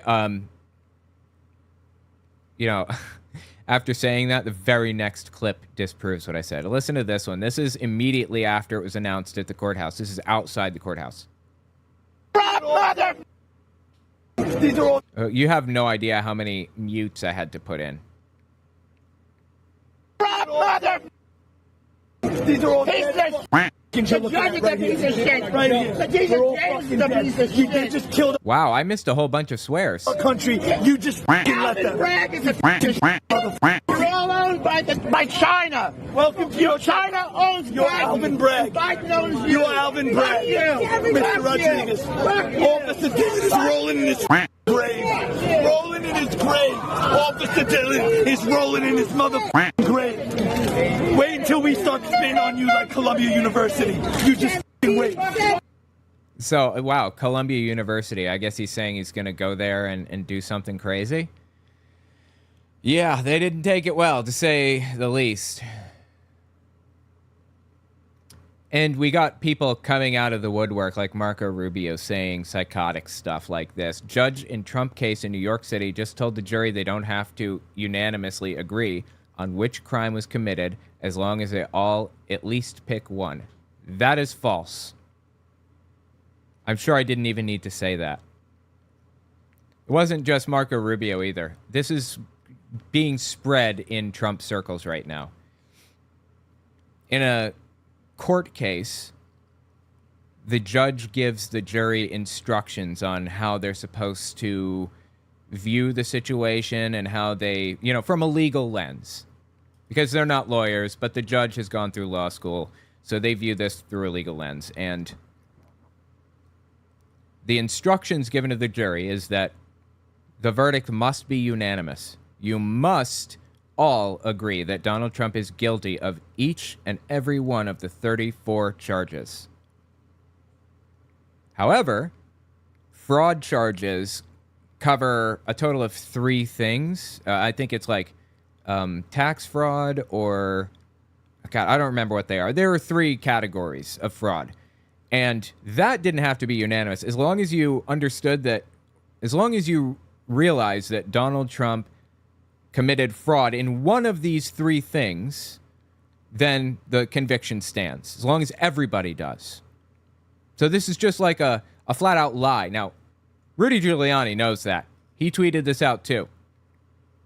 Is Marco Rubio a lawyer? Any lawyer knows this. Law students know this, how this all works. Hold on, let me see if Marco Rubio's a lawyer. I'm curious now.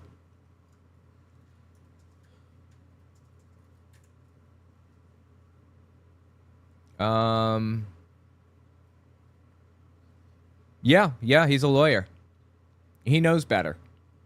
This is scumbag behavior right here. He should have his license to practice law yanked. Not that it would matter. He's in Congress now. So he says they must agree on which crime was committed as long as they all at least pick one. False.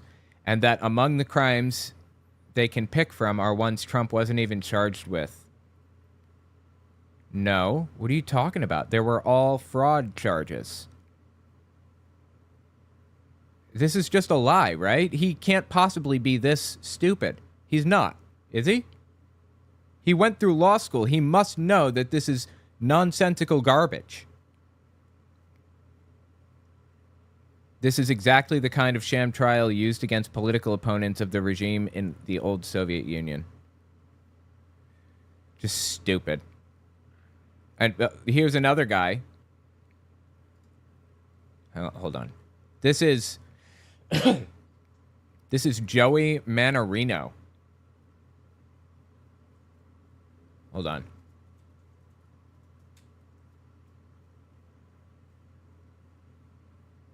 Joey Manorino, I guess, is a musical artist. I'm unfamiliar. He's a singer, I think. Yeah, I don't know anything about him, but he's pretty famous, apparently. He's got an IMDb and everything. He was on Salima Speaks, a TV series, and The Late Debate, apparently. Anyway, listen to what this dude had to say. Again, lots and lots of duck quacks in here. You worthless liberal. who are just mad that your entire life is based on a lie and based on failure. You liberals have never achieved. Dude, look at his chin. Look at his chin. That's interesting, huh? In your f***ing life. Judge Barchan is a piece of shit who should never have overseen anything. He's a worthless motherfucker. He's a communist hack. He's nothing more than a Joseph Stalin Soviet-style piece of shit. Don't even think about ever changing your vote for Donald Trump because some fake kangaroo scam court indicted him on some fake kangaroo scam trials. So you saw there was a fade to black transition there, right? I had to cut a big part of this out because it was vile. He was just like, think about how to phrase this. He was sexualizing the vice president and Stormy Daniels and other people. It was just too much, and it didn't really add to anything. So this guy has just a dirty mouth, straight up. Like, wow. This is the day America, the United States of America, whatever the f*** you want to call it, has died. Yeah, it's the United States of America. Were you unfamiliar with that? Did you not know that? Forever. And what will rise above, what will come back is Donald Trump. And God, is he going to come with a vengeance now. All of you liberal motherfuckers better pack up, go to Canada, go somewhere, because it is not going to be pretty when Trump retakes the White House and ends forever everything that you hold near and dear to your heart. The liberal agenda will be dead. There will be no more of this compromise. There will be no more of let's come together and really, really, really try to make everything okay. No. F you. After what you've done to Donald Trump, f you. This is our country now, not yours. Pack it up. So this is a particularly disturbing part to me because the guy is very clearly saying that Trump is going to weaponize the justice system against his political enemies, right? So they're complaining about Soviet-style sham trials, which did happen in the Soviet Union, absolutely. Stalin was a monster, right? An authoritarian extremist.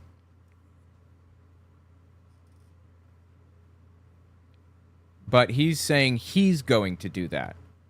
He complains about other people doing it, even though that's not happening. And in retaliation, he's going to do the bad thing. I don't understand. Like, where is his head? How did he get to this line of logic? That one is really... That line of logic is used by, like, a ton of people right now.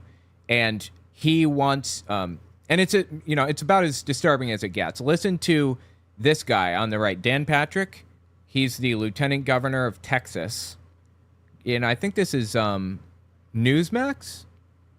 The interviewer is Chris Caicedo. I'm unfamiliar with him, but listen to this one. This is like the day after the Trump verdict. I'm not a judge or a lawyer, but I presided over the impeachment trial. I learned a lot. I studied how to be a judge, how to give jury instructions. This jury, 34 charges, and they come back like that. It's clear to me they didn't consider any of the evidence.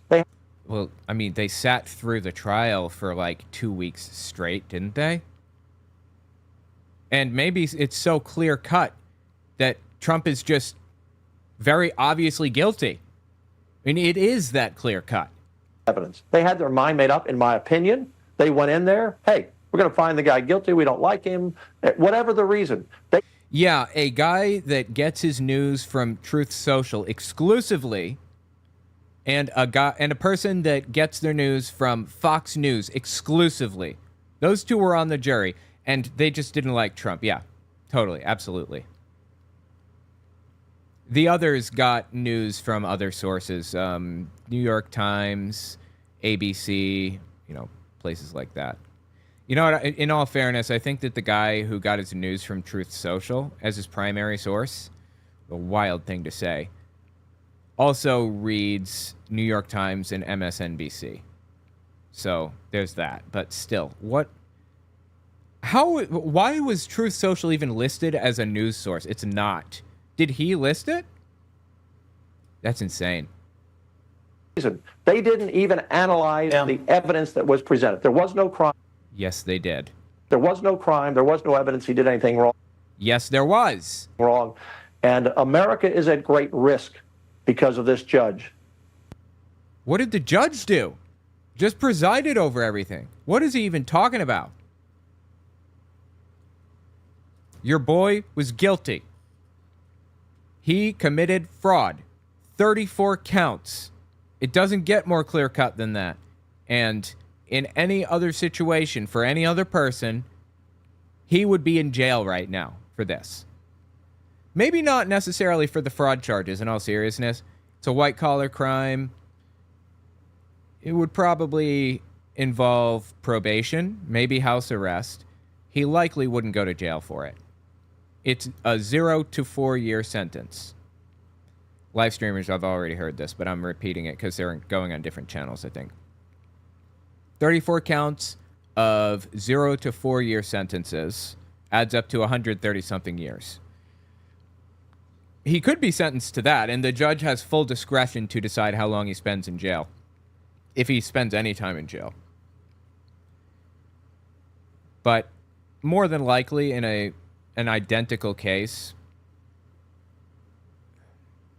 the person who committed the crime would probably get 2 years on paper, which means in jail, on probation, or under house arrest, one of the three. He'd probably get 2 years of that. 2 to 4 years. Honestly, he'd probably just get probation, which is super relaxed. You just have to show up to a probation officer like once a week or once a month. I don't remember. And, take a drug test, and you have to be employed. That's a requirement. If you're not employed, then you have to work at a volunteer outfit. And you have to turn over your passport, your guns, your whatever, all kinds of stuff. You meet with the probation officer on a set schedule, and they make sure that you're in line. And, as a matter of fact, they can show up to your house anytime they want and search it. I was on probation years and years and years ago because I was an addict, and I got myself into all kinds of problems at the time, like 15 years ago or something. I was a kid. And they had the right to search my house. They showed up there and tried to search my house. So anyway, that's the requirement. That's what Donald Trump should be subjected to at the very least. Is he going to get that? I don't know. Guess we'll see. On your way out of the courthouse, you're supposed to sign a form for pre-sentencing probation, basically. It tells them how to contact you and all kinds of other things. And the judge uses that information that's on that form to sentence you based on what you put down. The judge said, go fill out this form before you leave the courthouse. And what happened? Trump walked right out the front door without filling out the form. In this situation, anyone else would serve the full sentence of 4 years for at least one of these. After doing all of that, he would absolutely go to jail for this. Not to mention all the gag orders that he violated. I just can't believe that he's likely going to get away with it without serving any real time, without seeing any real consequences for his actions. We'll see. And I want to take a look at how MAGA is handling this. Spoiler alert, it's not well. Usually when I look at, when I want to gauge MAGA's reaction to things, I go to r/conservative on Reddit, or I go to the Donalds. It's the Donald subreddit. They were banned, and they created their own website. It used to be thedonald.win, I think, and now it's patriots.win. It's vile, disturbing stuff on this website, seriously. In fact, I'm hesitant to even scroll through it without vetting stuff. That's how bad it is. But let's just kind of take a quick glance here. By the way, all of this, everything is a lie. Like this right here. Joe Biden took showers with daughter. False. It's false. There's no evidence for that. Somebody just said it one day, and everyone believed it.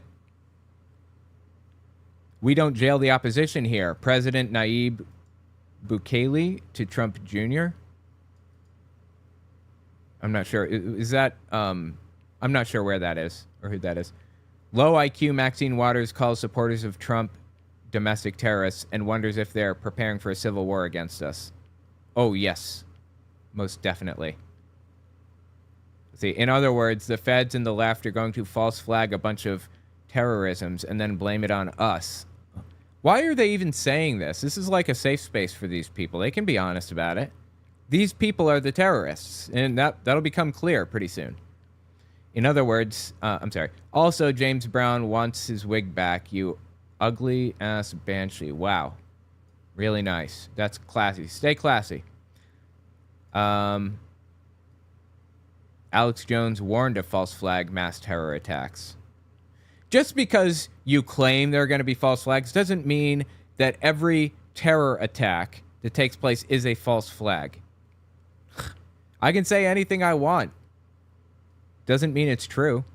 Preparing? No, we're done preparing. We're just waiting at this point. How does it get clearer? Guy above him is saying false flag attacks, none of it's real. And the guy directly below says, we're done preparing. We're ready to go to war and commit domestic terrorism.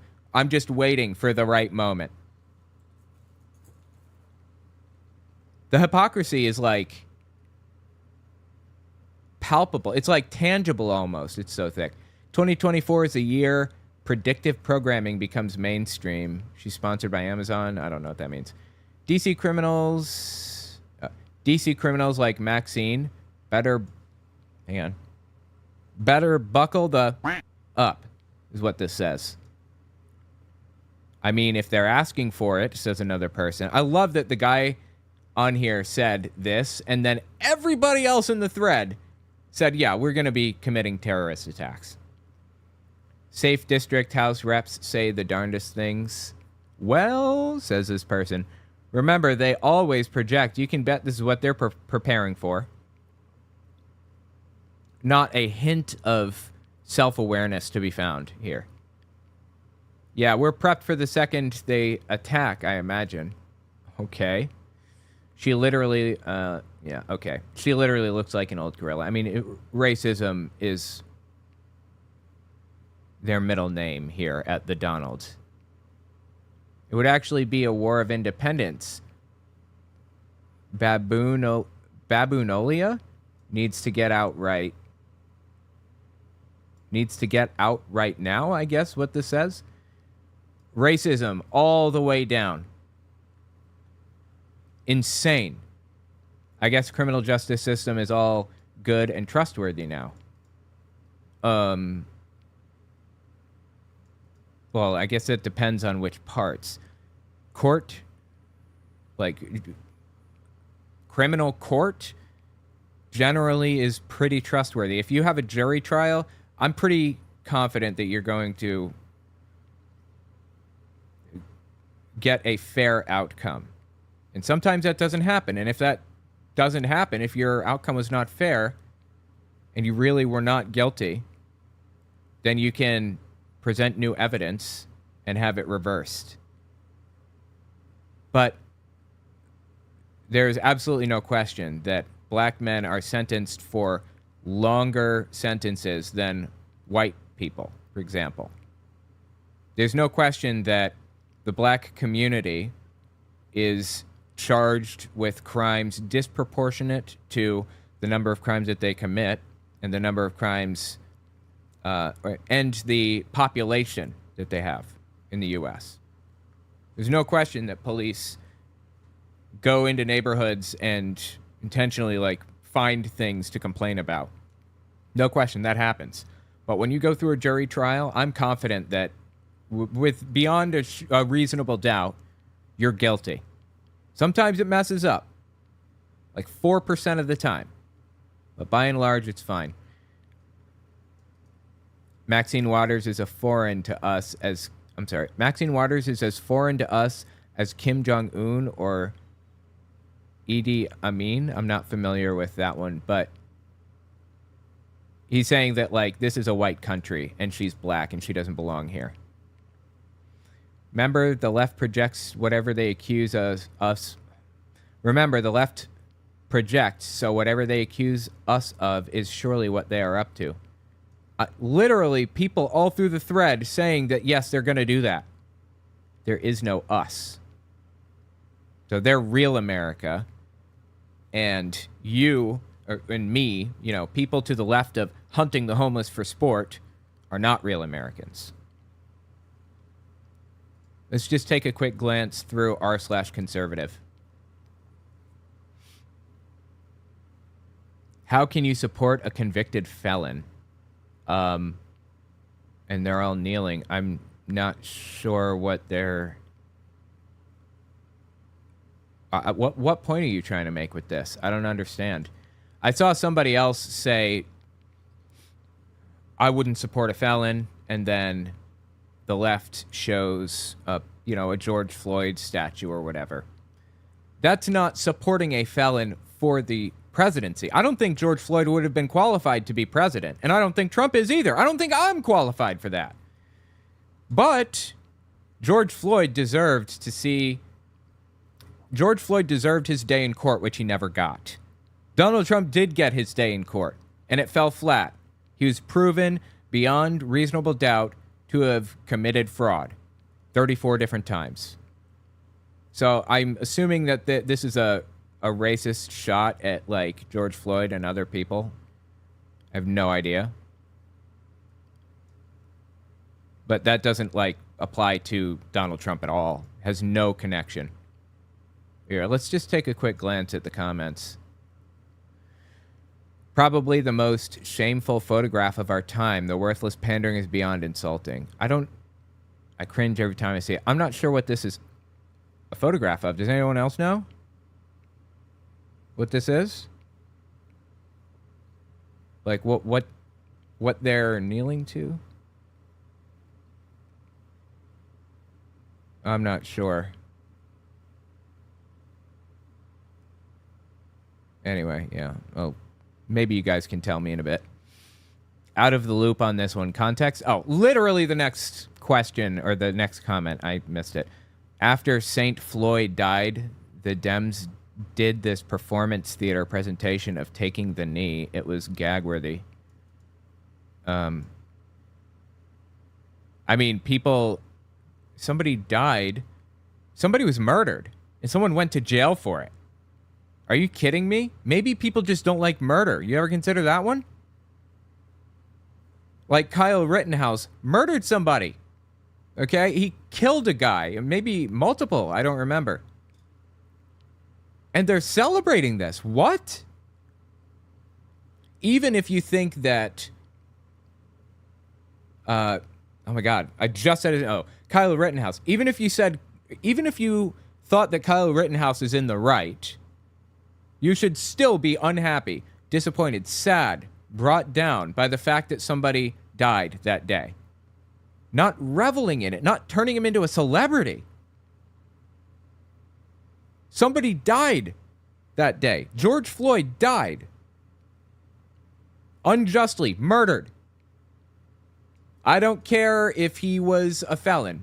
Completely irrelevant to me. He deserved his day in court. And he never got it. Given the damage done and the boundless idiocy involved, I'd argue that this photo is worse. I'm hesitant to click on anything. Hold on, let me just click it. See what we got going on here. Oh, okay. Got it. All right, let's click this, see what it is.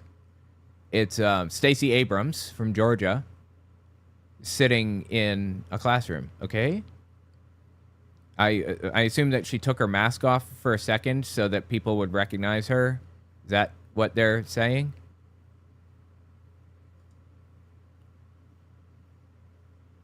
Pandering simply to achieve votes, even when the cause is immoral.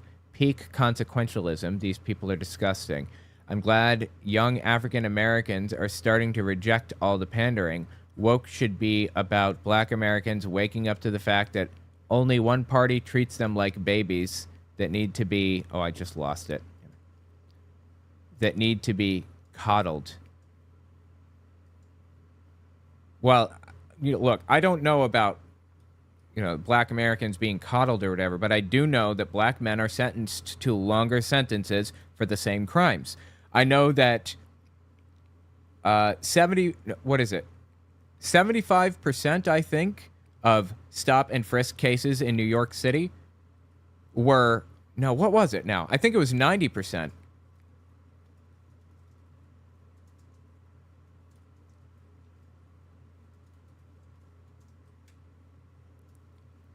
Hold on. I'm just looking here. Yeah, here we go. In 2006, 506,000 NYPD stops were recorded. 457,000 were innocent, 90%. 267,000 were black, 53%. 147 were Latino or Hispanic, 29%.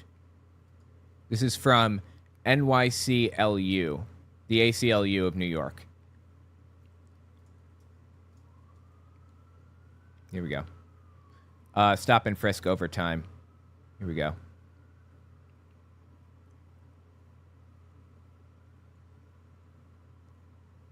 Here we go. I really don't like it that they use the word Latinx. That bothers the hell out of me. Just say Hispanic or Latino. It's gender neutral by and large.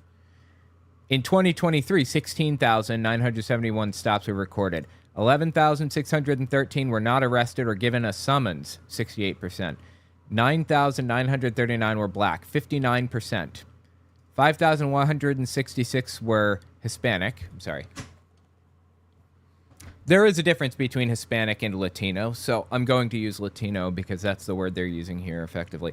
5,166 were Latino, 30%. 942 were white, 6%.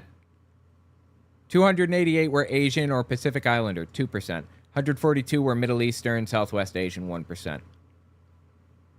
6% were white of random stop and frisks? Are you kidding? Maybe not stop and frisks, but just normal stops. Yeah, New York is diverse, but there are people...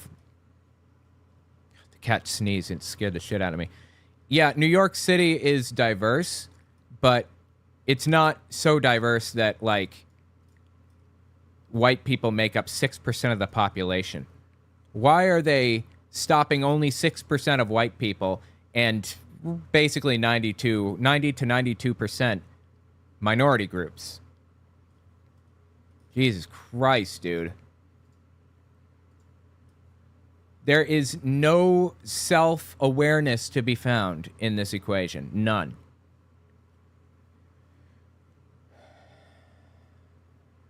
Hang on, let me just see if I can... Holy shit, Trump raised $200 million since his conviction on Thursday. No, I don't believe that happened.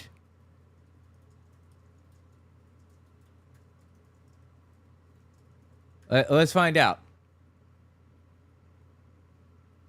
Okay, 2 days ago, the Trump campaign said it raised $52.8 million after the guilty verdict. I don't know where he got that number.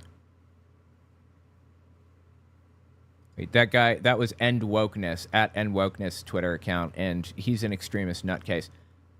Yeah, I have no idea what he's looking at. I'm sorry, I just doubt everything out of this guy's mouth. Just over 70 million of that has been from small dollar donors, and the rest have been large donor dollars. Pretty insane. I do love it when they do his campaigning for him. Do we have sources for this? I want to be able to cite my gloating. Eric Trump on Fox News. Oh, I see. Eric Trump claimed it on Fox News. The Daily Mail has a whole thing on it. Yeah, Daily Mail is not trustworthy at all. Although they did do a nice article about me. I appreciated that. But otherwise, they're completely untrustworthy. And so is Eric Trump, by the way. $200 million? Come on. Anyway, yeah, these people are insane. Get help. Hold on. Oh, God. NSFW. I'm just looking for, like, another one. Yeah, here we go. If they arrest Trump, who wants to see all the truckers stop delivering food and goods to New York City? I live in New York City, by the way. I live in Manhattan. And stop garbage collection. They'll feel it faster. This is a style of protest I can get behind. Absolutely. It's a bit more grown up than burning down a dozen major cities because some addict felon had a heart attack. Okay. Talking about George Floyd again. God, why do they talk about George Floyd so much? It's like constant. Is that the only thing on their minds? George Floyd was killed. George Floyd was killed extrajudicially. He was murdered. How can you disagree with that? And also, burning down a dozen major cities, that didn't happen. I live in New York City. Nothing burned down. Everything is fine. Everybody just went about their business. And that was it. There were protesters who had planned, organized protests. That happens all the time. There are protests that, like, march up and down the streets. They had them for Palestine, too. Nothing burned down. Let's see. And addict felon had a heart attack. Why do they think he just had a random heart attack completely unconnected to what was happening? Completely unconnected from having his I think, carotid artery compressed, slowing the flow of blood through his body into his brain. How can they possibly think that's unconnected? It's like, I don't understand. It's like, I try to meet people where they are. I try to understand what their thought process is. I try to understand why they're saying and doing the things that they're saying and doing, and I just can't connect with this. I don't get it.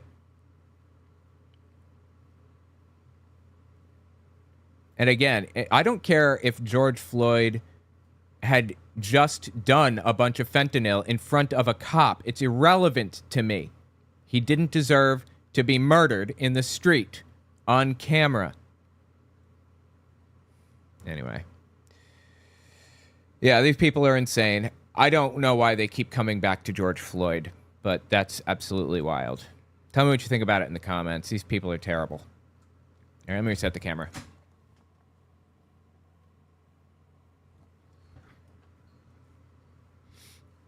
Went to high school with a Jehovah's Witness girl, and she's now a hot wife. Oh, okay, interesting. That's usually how it happens with Jehovah's Witnesses, because they get married at like 18 years old.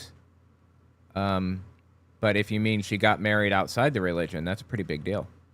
Anyway, thanks for the super chat. I appreciate it.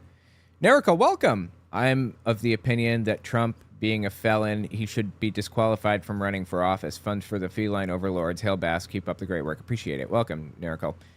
I think that there are public offices that he's banned from, aren't there? But not the presidency. I don't think he's banned from that.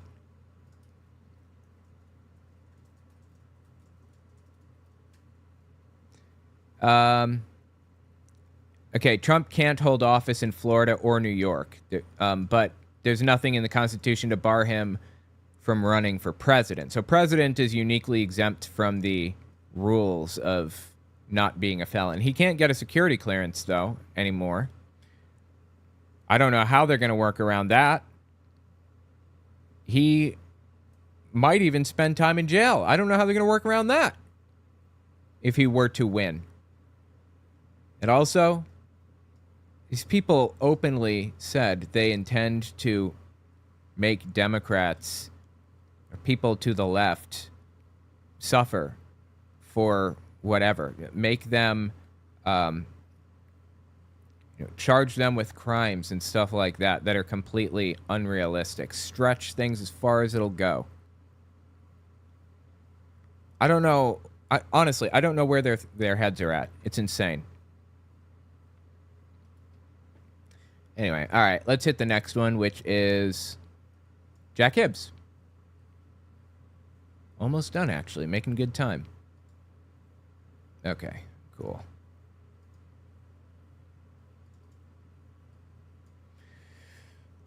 Hibbs compilation.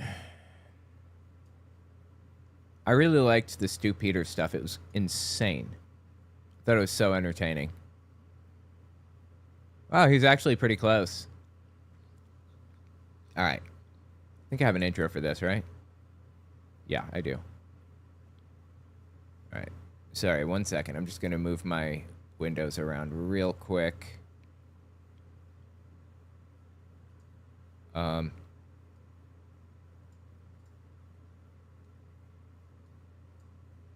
right, there we go. Close, close. All right, cool. Just moving the windows around. Sorry, guys. Guys, gals, and non-binary pals. Okay, here we go. We've got people who I believe have forfeited their rights to the First Amendment.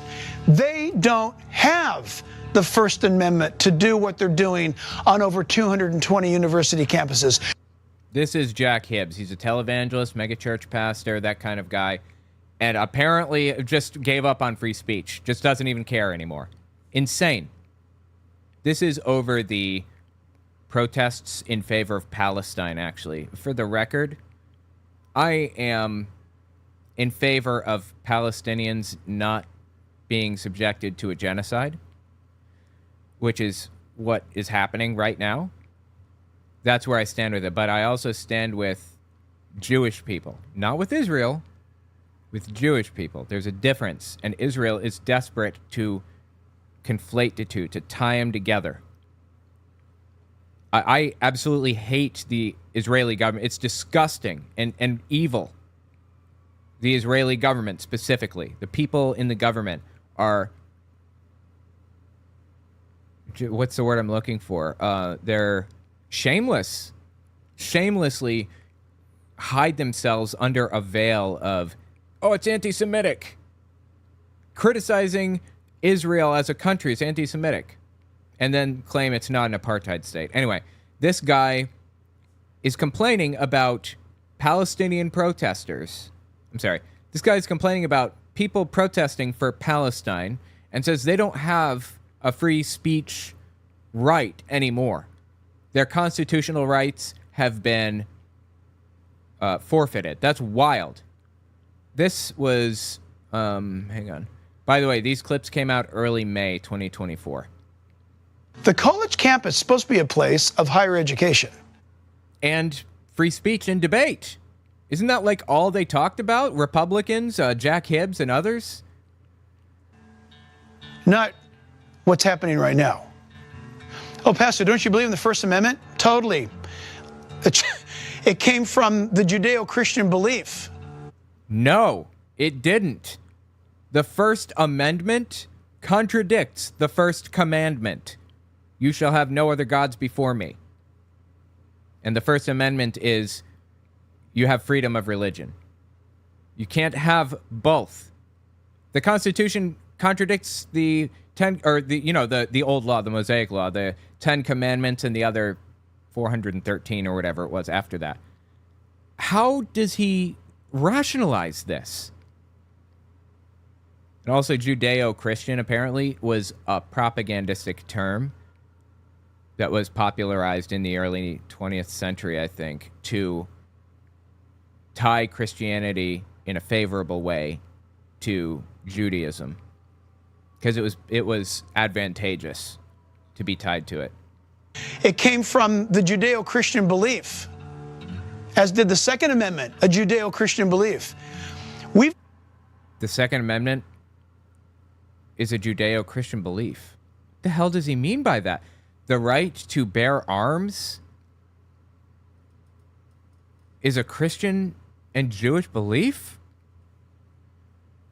We've got people who I believe have forfeited their rights to the First Amendment. They don't have the First Amendment to do what they're doing on over 220 university campuses. You say, oh my gosh, I can't believe he said that. Hear me out. If I went to Moscow and did what they're doing. All right, I'm going to stop you right there, Buckaroo. You're comparing the United States to Russia and saying you wish that it was more like Russia? Russia doesn't have free speech laws. Or if they do, they're not respected. People can't just go say whatever they want there, or they will be arrested. You know, after the Ukraine war started, people walking, on the street were stopped by police who then took their phones and scrolled through it to see if they support Russia. And if they didn't, if they supported Ukrainians, they were put in jail. Israel, as a matter of fact, is jailing people who are oppositional to what's happening in Palestine right now. Jailing people simply for expressing their opinion online that Israel is committing a genocide. That's all they did. Only democracy in the Middle East, right. Now, I'm not saying that Palestine is a better place to be religiously. I'm not saying that Islam is better than anything. I don't like Islam. It's terrible. Absolutely awful belief system. But I don't believe in genocide. That's all. And also, I believe in free speech. This guy doesn't, I guess, anymore. So you go to Moscow and you can't say that. Wow. That was a sick burn. And did what they're doing, I know what would happen. They would be there for 5 minutes. And let me tell you, I've been to Russia over 23 times. I've seen how the police and how the military deal with people on the streets. Violently. It ain't pretty. That's why it doesn't happen there. So I guess he's saying that the United States should be a lot more violent with protesters. No more protesters allowed on the streets if they're not saying what they agree with. Yeah, this guy's just given up on free speech completely then, it seems to me, right? Neither is it your First Amendment to say that you're using the First Amendment to speak your opinion when you're not even an American. Okay. No, it is actually, just for the record, it is your right. The Constitution applies to everybody. The Declaration of Independence said basically that we get our rights from our Creator. That's the only mention of God in the founding documents. And the reason that it was used in that document and nowhere else, including the Constitution, was to make the point that everybody has these rights and they're not granted by government. You are born with them regardless of which government you live under. The Founding Fathers wanted everybody to recognize that everyone had rights. But okay, go on. First Amendment to speak your opinion when you're not even an American. You said, Pastor, I was born and raised here. I get to. No, you missed it completely. Just because you were born here doesn't mean you're an American. That's your. Yes, it does. We have, what is it? Birthright citizenship? Is that what it's called? If you're born here, you're American. American. That's ridiculous. You don't even know what American is. If that's. They live here. What? If that's what you think. Americans are not born. Well, I got a passport. Yeah, they are born. What? What is he saying? I don't understand. Americans are not born. Well, I got a passport. That's not being an American. Being an American is to choose the U.S. Constitution as your governing document. No, it's not. You have the rights laid out in the Constitution regardless of where you were born or where you live now or whatever. What is he even going on about? He just wants to erase people's rights, and he's coming up with some ass-backwards interpretation of, honestly, I don't even know what. What is he even trying to interpret? There's no premise, no basis for anything that he's saying. This is just completely out of the blue and nonsensical. Your governing document. Did you know that? That's why, listen, I'm Portuguese. I don't have American blood in me. I have Portuguese blood in me. Okay. Are you a German? Do you live in Cincinnati? Listen, you're not an American because you live in Cincinnati. You're an American because you've chosen to bring your life under the rule of the U.S. Constitution. People on these university campuses, they don't even know what the Constitution is. Yes, they do. So when they say it's my First Amendment right to say death to America, death to Israel. Nobody is saying that. I haven't heard a single case of crowds chanting death to America, death to Israel. I've heard cases of like one lone person saying something psychotic, but that's not indicative of the movement overall. People who are protesting in favor of Palestine or against Israel are not doing it by and large in the United States because they hate Jews. Of course, Nazis are on the side against Israel. All right, let me rephrase. Of course, Nazis are going to be against Israel under any circumstances, no matter what. But Israel's committing a genocide right now. I don't know what else. Sorry. But Israel's committing a genocide right now. I don't know what else to tell them. Like, this is just insane. Death to Israel. You don't have the right to do that because you're not an American. Because you don't agree with Israel? And you are actually somebody who yourself, you have no constitutional rights. We don't recognize them because you're not an American. What a completely ass-backward thing. What a completely ass-backward thing to say. Where is this guy's head? How did he come up with any of this? This has no basis in law whatsoever. And it's just made clear to me that he wants to erase people's rights. He wants to throw them in jail for protesting, for peacefully protesting. Jesus, dude. Going back and thinking about it, evangelicals support Israel like a lot, like a weird amount. So there's a theological basis for it.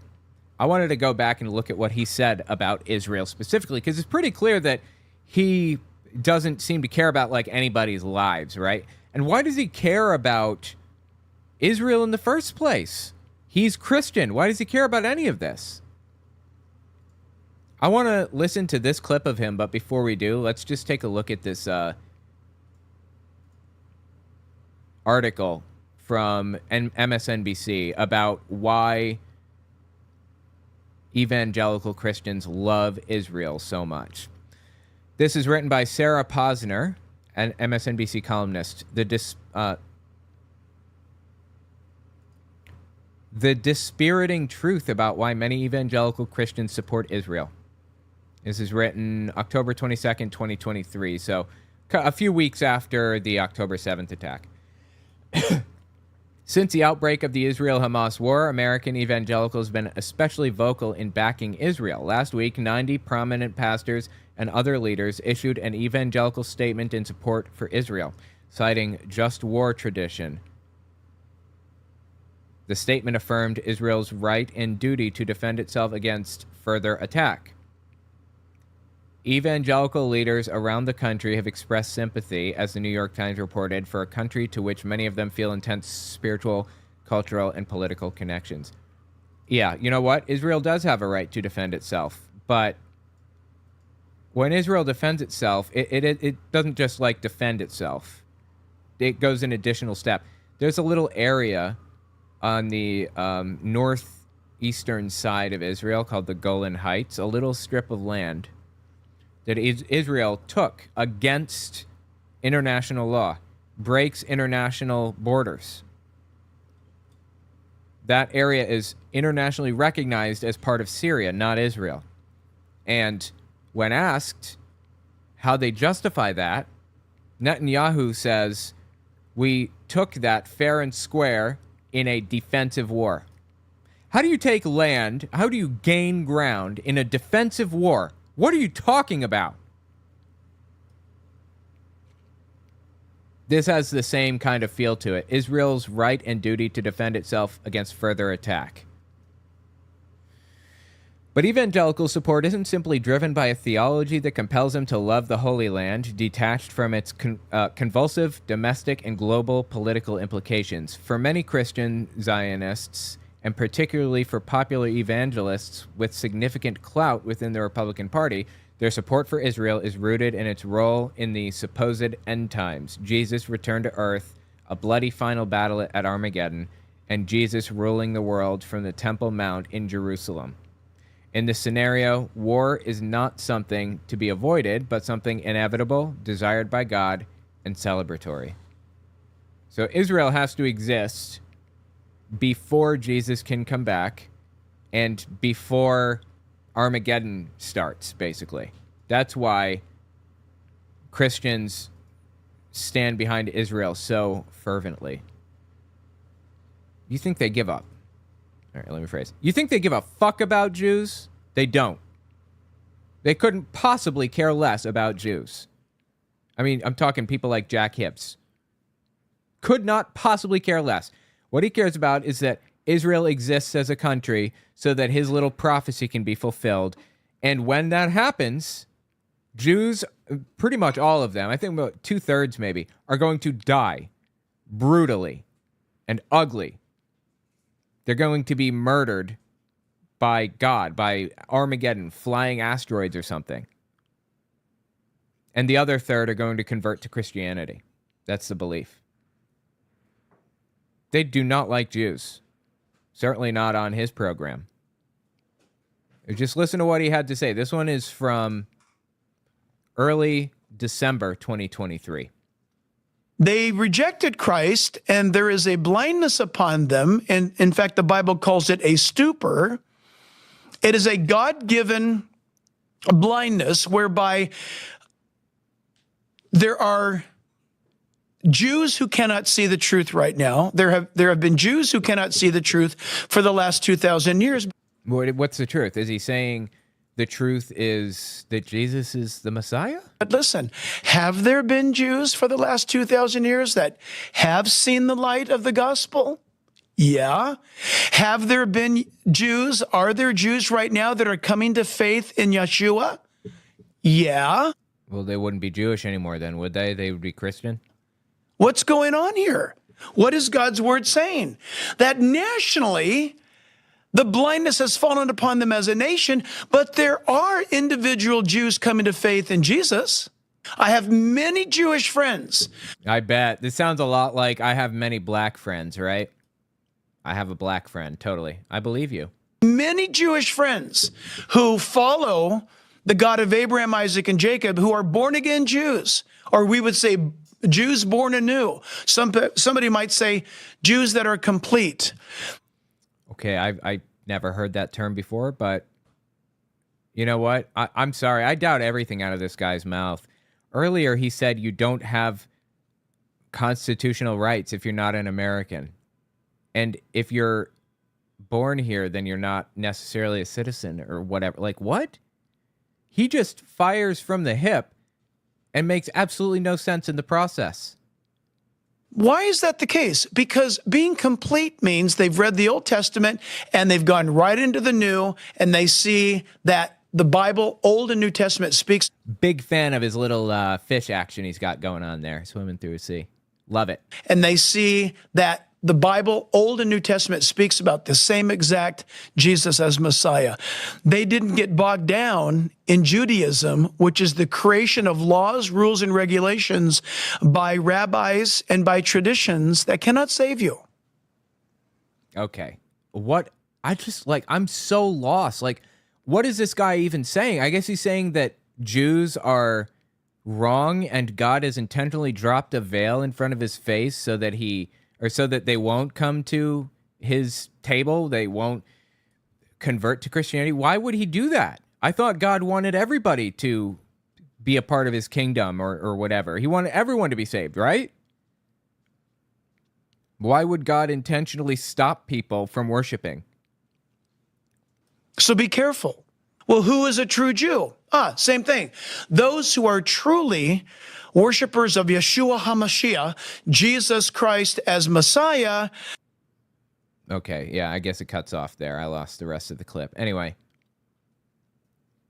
wading into quote unquote true Jew territory is really, I don't want to say dangerous, but it, when someone says that, they're going down a weird path. When somebody says true Jews are, not this group, but they're that group or whatever, it's almost always some ass-backward justification for believing that you are the true Jew or you are the one that has a covenant with God. Not those guys. Those guys don't have a covenant at all. It was nullified or they never had it in the first place. This is the basis for the Trump religion, the Trump theology that establishes that Donald Trump is a real Jew. Everyone else is a fake Jew. And he has the sole right to rule, having created a covenant between America and God, the new Israel and God. I mean, this stuff gets absolutely wild when you really dig into it. Just insane. Tell me what you think about Jack Hibbs. He doesn't seem to have a grip on reality at all, seems to me. Fascinating, though. Let me know in the comments. All right, let me reset the camera. That's a shorter one. We have one more, and that's voicemails. I could actually cover Stu Peters also, but nah, I'm not going to. Hold on. All right, here we go. Cool.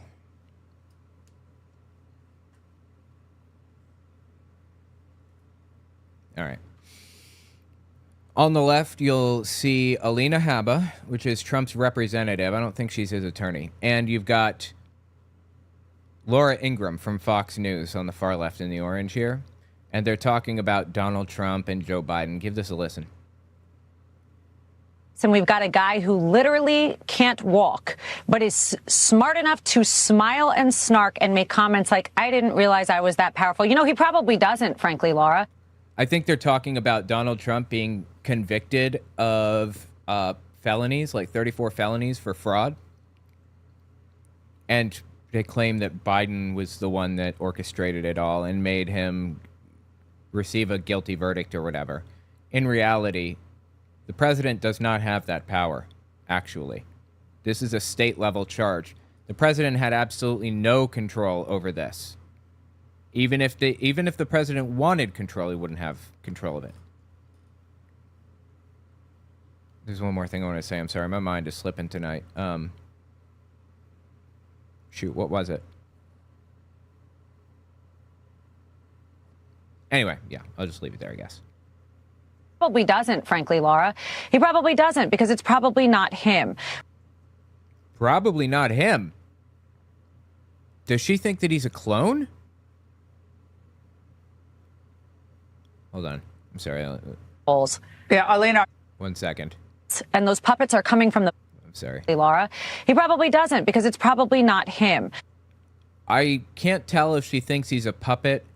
I'm sorry. I can't tell if she thinks he's a clone or if she's just using this to dog whistle to QAnon. That's very possible. Or if she thinks she's just implying that they're puppets.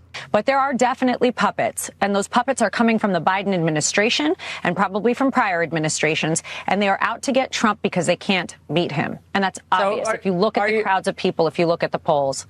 Simply false. Biden beat Trump in 2020. Yeah, Alina, are you saying that you believe former Obama administration officials are also somehow involved, at least in the background here? Yeah, she's framing this like it's a news report or something. It's not. It's a political commentary piece. Well, I find it a little bit odd that he never left Washington, and then when he did, he goes to beaches as well. I find it odd that him and the Clintons are... Yeah. I'm sorry. Obama has to be there in person physically to make decisions, right? Because cell phones don't exist, or laptops, or whatever. So Obama, I guess, is pulling the strings from in the White House. Is he the one that sits at the Resolute desk? I mean, come on. This is insane. That him and the Clintons are flying on... I think it's he and the Clintons, but whatever. left Washington, and then when he did, he goes to beaches as well. I find it odd that him and the Clintons are flying on Air Force One with President Biden. I also find it odd that I don't know what she's talking about. Obama flying on Air Force One with Biden? I find it odd that we have a president that can't speak or walk, but here we are. This is what are you talking? He's literally speaking in the video next to her. What do you mean he can't speak or walk? You can watch him walk out of press briefing rooms like all the time. They're like in another dimension. I also find it odd that we have a president that can't speak or walk, but here we are. This is this America, and we cannot survive another 4 years of it. Well, Alina, Michael Cohen had a message for Trump today. Anyway, it's just wild, dude. Now, I wondered, I got a voicemail about this, and I wanted to, that's why I'm playing the clip here. We're going to listen to the voicemail in a second, but I wondered if she was dog whistling to QAnon, because this is a QAnon belief. There's a woman named Kirsten Weldon. That's her name, Kirsten Weldon. She was a famous QAnoner who caught COVID and died of it. Believed that it was a plot from the deep state, it wasn't real, and all this crazy stuff. Let me find it. Hold on.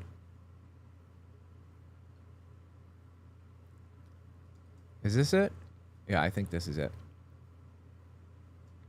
And then... Sorry, I'm just trying to make sure I have the right clip here. 1 second. Yeah, okay. And we'll pull this one up too. Oops.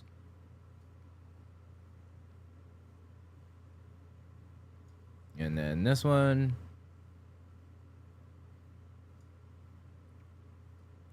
Woman on the left is Ann Vandersteel. She has a show called The Steel Truth, and it's just QAnon insanity. And then in the top right, that's Kirsten Weldon, the woman who died. These are from 2020, by the way. This is from early May 2020, this specific video. And the next one we're going to watch is from mid-July 2020. So check this one out. I want to just get something clear about your source that's providing this information. This is a source you've used for how long? On and off for like the whole time I've been on, maybe like 2.5 years, 3 She doesn't have any source. Okay. And how often have they been wrong in giving 100% of the time. information?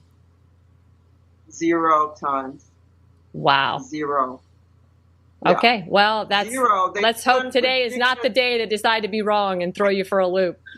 But well, yeah, because people decide to be wrong. They even predicted the Ruth Bader Ginsburg was dead January 2019.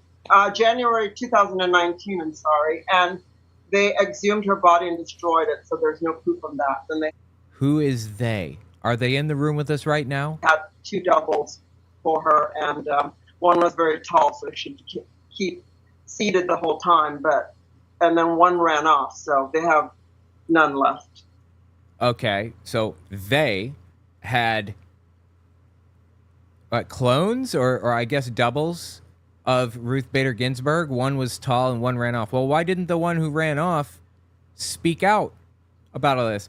Why is it that nobody at any point in the government has ever come out and said Ruth Bader Ginsburg has been dead for like years and years, like before she even actually died, and they've been using clones or body doubles or whatever? When I say clones, I'm not being flippant, by the way. These people, QAnoners, really do believe in clones. They think the government's cloning people and replacing them. Like they think Eminem is a clone. You know, the more people that are involved in something, the less likely it's going to stay a secret. Like, look at Flat Earth, for example. So many people would have to keep their mouths shut for Flat Earth to be real. Globe manufacturers, telescope manufacturers, airline pilots, NASA, anybody affiliated with NASA, SpaceX, so many people would have to keep their mouths shut. They'd have to know that the Earth was flat because their calculations would be off otherwise, like airline pilots. But they're lying to you.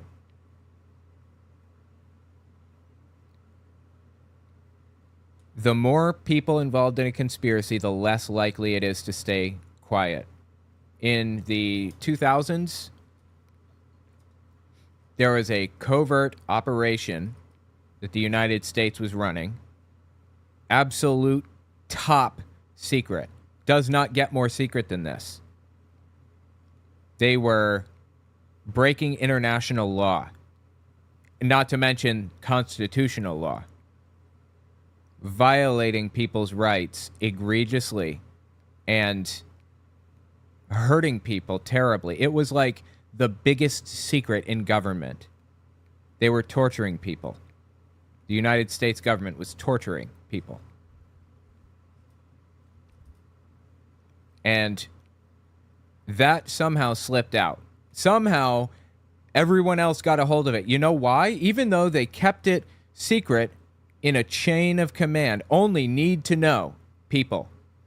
Only people who needed to know, on a need to know basis. Only they were aware of what was happening. You had to go into a secure facility, a bunker, to read this or even talk about it. That's how secret this was. And it came out. If the government can't even keep that a secret, what makes you think they could keep Ruth Bader Ginsburg being cloned or having a body double a secret? Or the flat earth? There is no logic in here anywhere. So that would be Ruth Bader Ginsburg, of course, protected by the very corrupt Justice Roberts, who got $3 trillion. Trillion? Okay, there are no trillionaires on the planet. There are suspicions it may be Putin is the world's first trillionaire, but he hides his wealth really well, so it's hard to know. What does she mean? $3 trillion? Of our funds when Tower 7 went down, and he gave the remainder of the $10 trillion to the Bushes and the Clintons. Oh my God, dude. She's a 9/11 truther also. I want to just get... So yeah, that is Kirsten Weldon, and that she's a QAnon representative. That is an example of these people espousing the belief that clones are controlling everything. Everybody in the government has been cloned by other members of the government, I suppose. It's all being run by clones or by body doubles, one or the other. Why would they do it? Got me. Here's another example of Kirsten Weldon saying something very similar. Making sure. Yeah, okay. I think this is it. Mid-July 2020. Okay, so 15th, 16th, and 17th. Sorry, by the way, at this moment in history, COVID had been raging for about 6 months in the United States. People were taking it seriously that long, so. Okay, so 15th, 16th, and 17th from my military intel, he's going to be triangulated. Military intel. By 3 FBI agents. And on these 3 dates, 15th, 16th, and 17th, one of these days, they're going to try to take him out. This is... Talk about Trump. They're going to try... Are they in the room with us right now, Kirsten? They are going to take him out, Donald Trump. And she has this secret info that she's feeding to a gigantic audience. Seems to me you would want to keep that quiet so that you could let those people play their hand and you could catch them unaware. But okay, you know what? I'm not the QAnoner. I'm not the expert here. What, the 55th attempt? And they have taken out 2 of his clones. So 55th attempt on Trump's life, and they've taken out 2 clones. So just FYI, yes, there's clones out there that are his. So he would not have survived without the clones. So FYI. And we can... I thought people who used clones were bad. Isn't cloning bad? Clones. So FYI. And we can really tell the difference between the clones by the tie. Sometimes the yellow tie, the red tie, and the blue tie Trump. The blue tie Trump is a happy clone that's very good at golf. Okay, why? If somebody was cloning presidents, let's just pretend that they'd keep their mouths shut about it. Why would they instruct each individual clone to leave a little hint for everyone else in the world to find out, like wearing a different colored tie? There's no logic in this. None. I think Alina Habba was dog whistling to QAnon, personally. I think she was at least implying that Joe Biden is actually a clone that can apparently talk and walk, and the real Joe Biden can't talk or walk. Jesus, dude. The yellow tie Trump is not, that smart, and the real Trump usually is the red tie Trump. Okay, so she's come up with an excuse for when Donald Trump says something that is dumb as dog shit. Okay, at least we know. And she's also come up with an excuse for why so many assassination attempts have been, leveled against Trump, but none of them have worked. Okay, great. Who's doing the assassinating in this situation? Anyway, that's Alina Habba. I think she's pandering to QAnon personally. Listen to the voicemail about this. Owen, breaking news. Oh, I'm sorry. One more thing. I don't usually edit voicemails. In fact, I never add anything to them. I just, sometimes, in this case, very rarely, I splice them together because sometimes people call in and leave two to complete their thought. Sometimes there are gaps, so I close those gaps and fix it so it sounds more natural. Owen, breaking news. Alina Habba's gone full conspiracy mode. That's Trump's lawyer, his TV lawyer that won a very good judgment for Agent Caroling and Donald Trump, that lady. She went on Laura Ingraham's show and went on about how Biden is either a double, or like a body double or a clone or something like that, and the Obamas and the Clintons are running the things they have this. I'm not joking. That's what she said. You should check it out. This is insane. Anyway, there you go.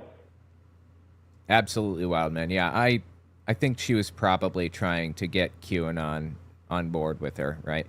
I don't know that QAnon is particularly popular at this immediate moment, but the people are still around. People who are prone to conspiracy theories to that degree, they're still here. They're still hanging out. They're still spreading conspiracies. Absolutely wild. All right, let's hit the next one. Hi, I am Lockett from Louisiana. I've called in before, but I was just watching your new video, and you had a question about whether or not sins are ranked. I couldn't understand. I had to listen real closely. I had a question about whether or not sins are ranked. Are some sins worse than others?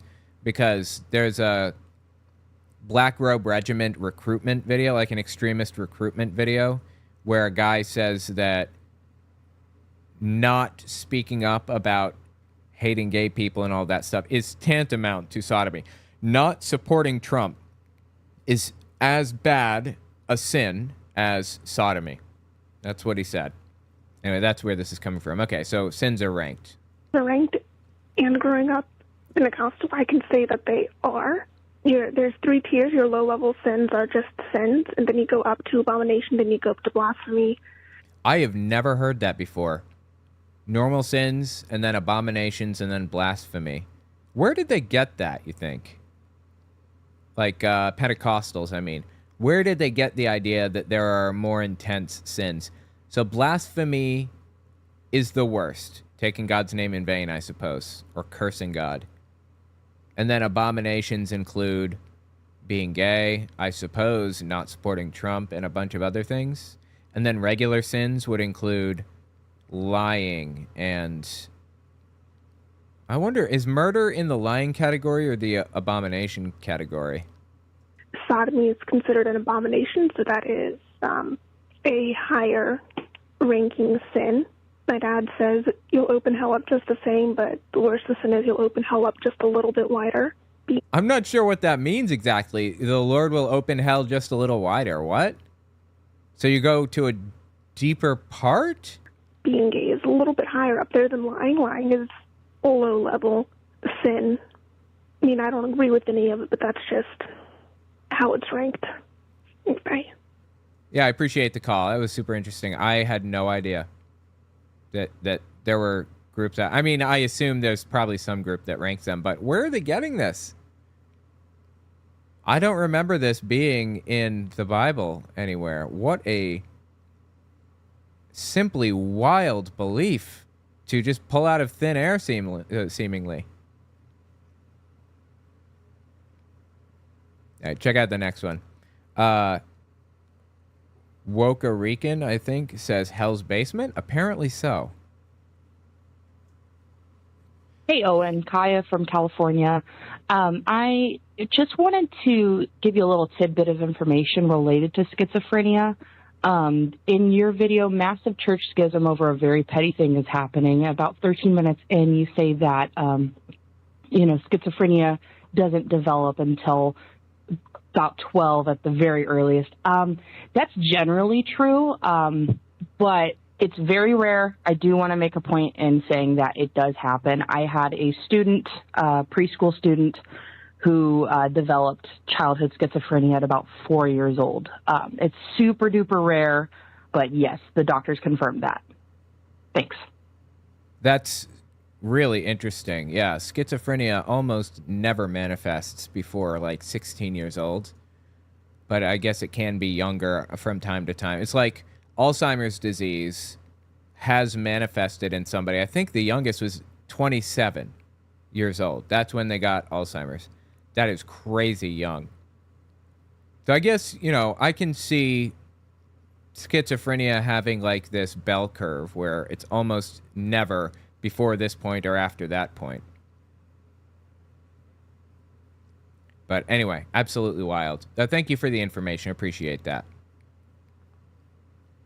Anyway, all right. Thanks for your Fireside tonight. Hi to the Mrs. TV. Okay, I appreciate it. I'll let her know. I'm of the opinion Trump... wait. Oh, no, I read that one. Okay. Anyway, yeah, I appreciate you guys coming and hanging out with me. It's been fun. I guess that's where I'm going to call it. Check out my book, owenmorgan.com. I'd really appreciate that, okay? All right, have a good one. Oh, yeah, one more thing. I'm sorry. I'm going to the SSA convention, Little Rock, Arkansas, June 13th, I believe. Check it out. I hope I get to meet some of you there. All right, I'll talk to you guys on Tuesday night on my main channel. If not, I'll talk to you next week. Have a good one, guys.